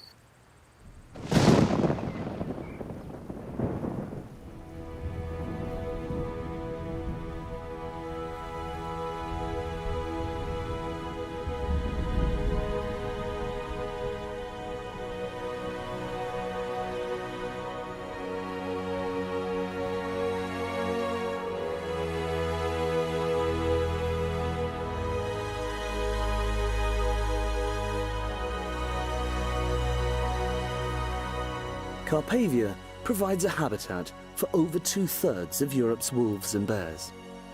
Its rich biodiversity and eye-watering beauty also draws people here from around the globe to walk and hike amongst endless forests and rugged plateaus. For friend and environmentalist Alex Cavan, this was the landscape of his childhood, and one that inspired him to climb some of the highest peaks in the world.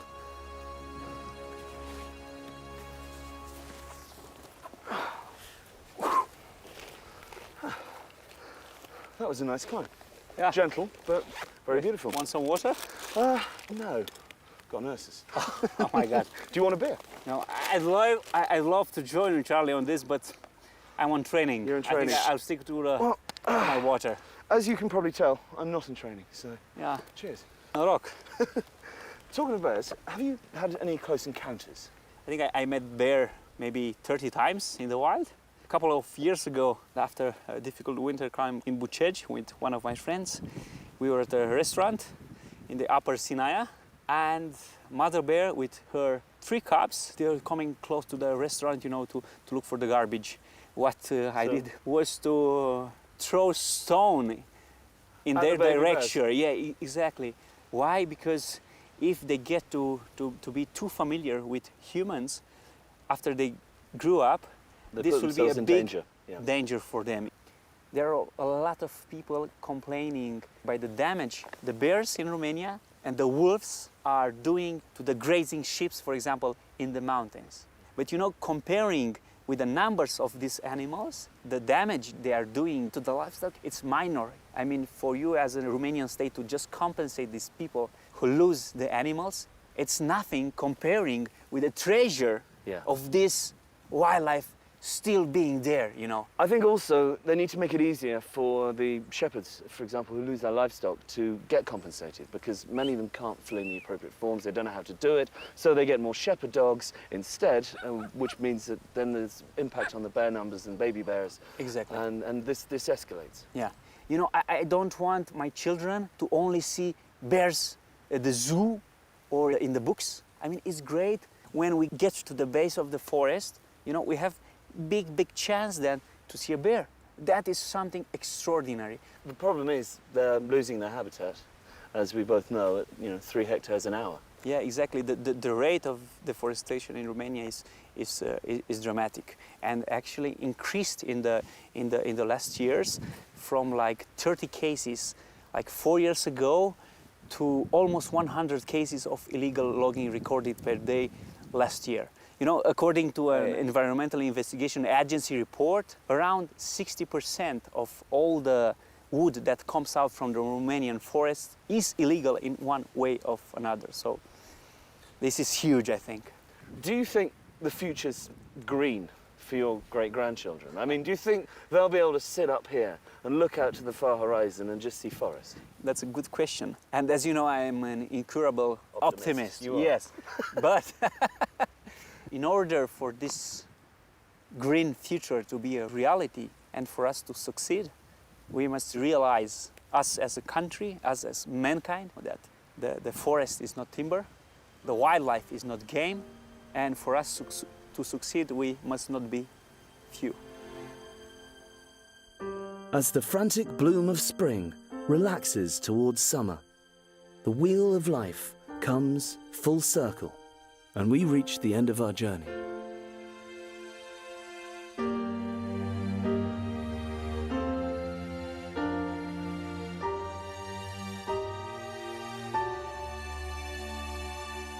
And we finish our odyssey in the Retezat Mountains near here, the castle that Jules Verne wrote about with such passion.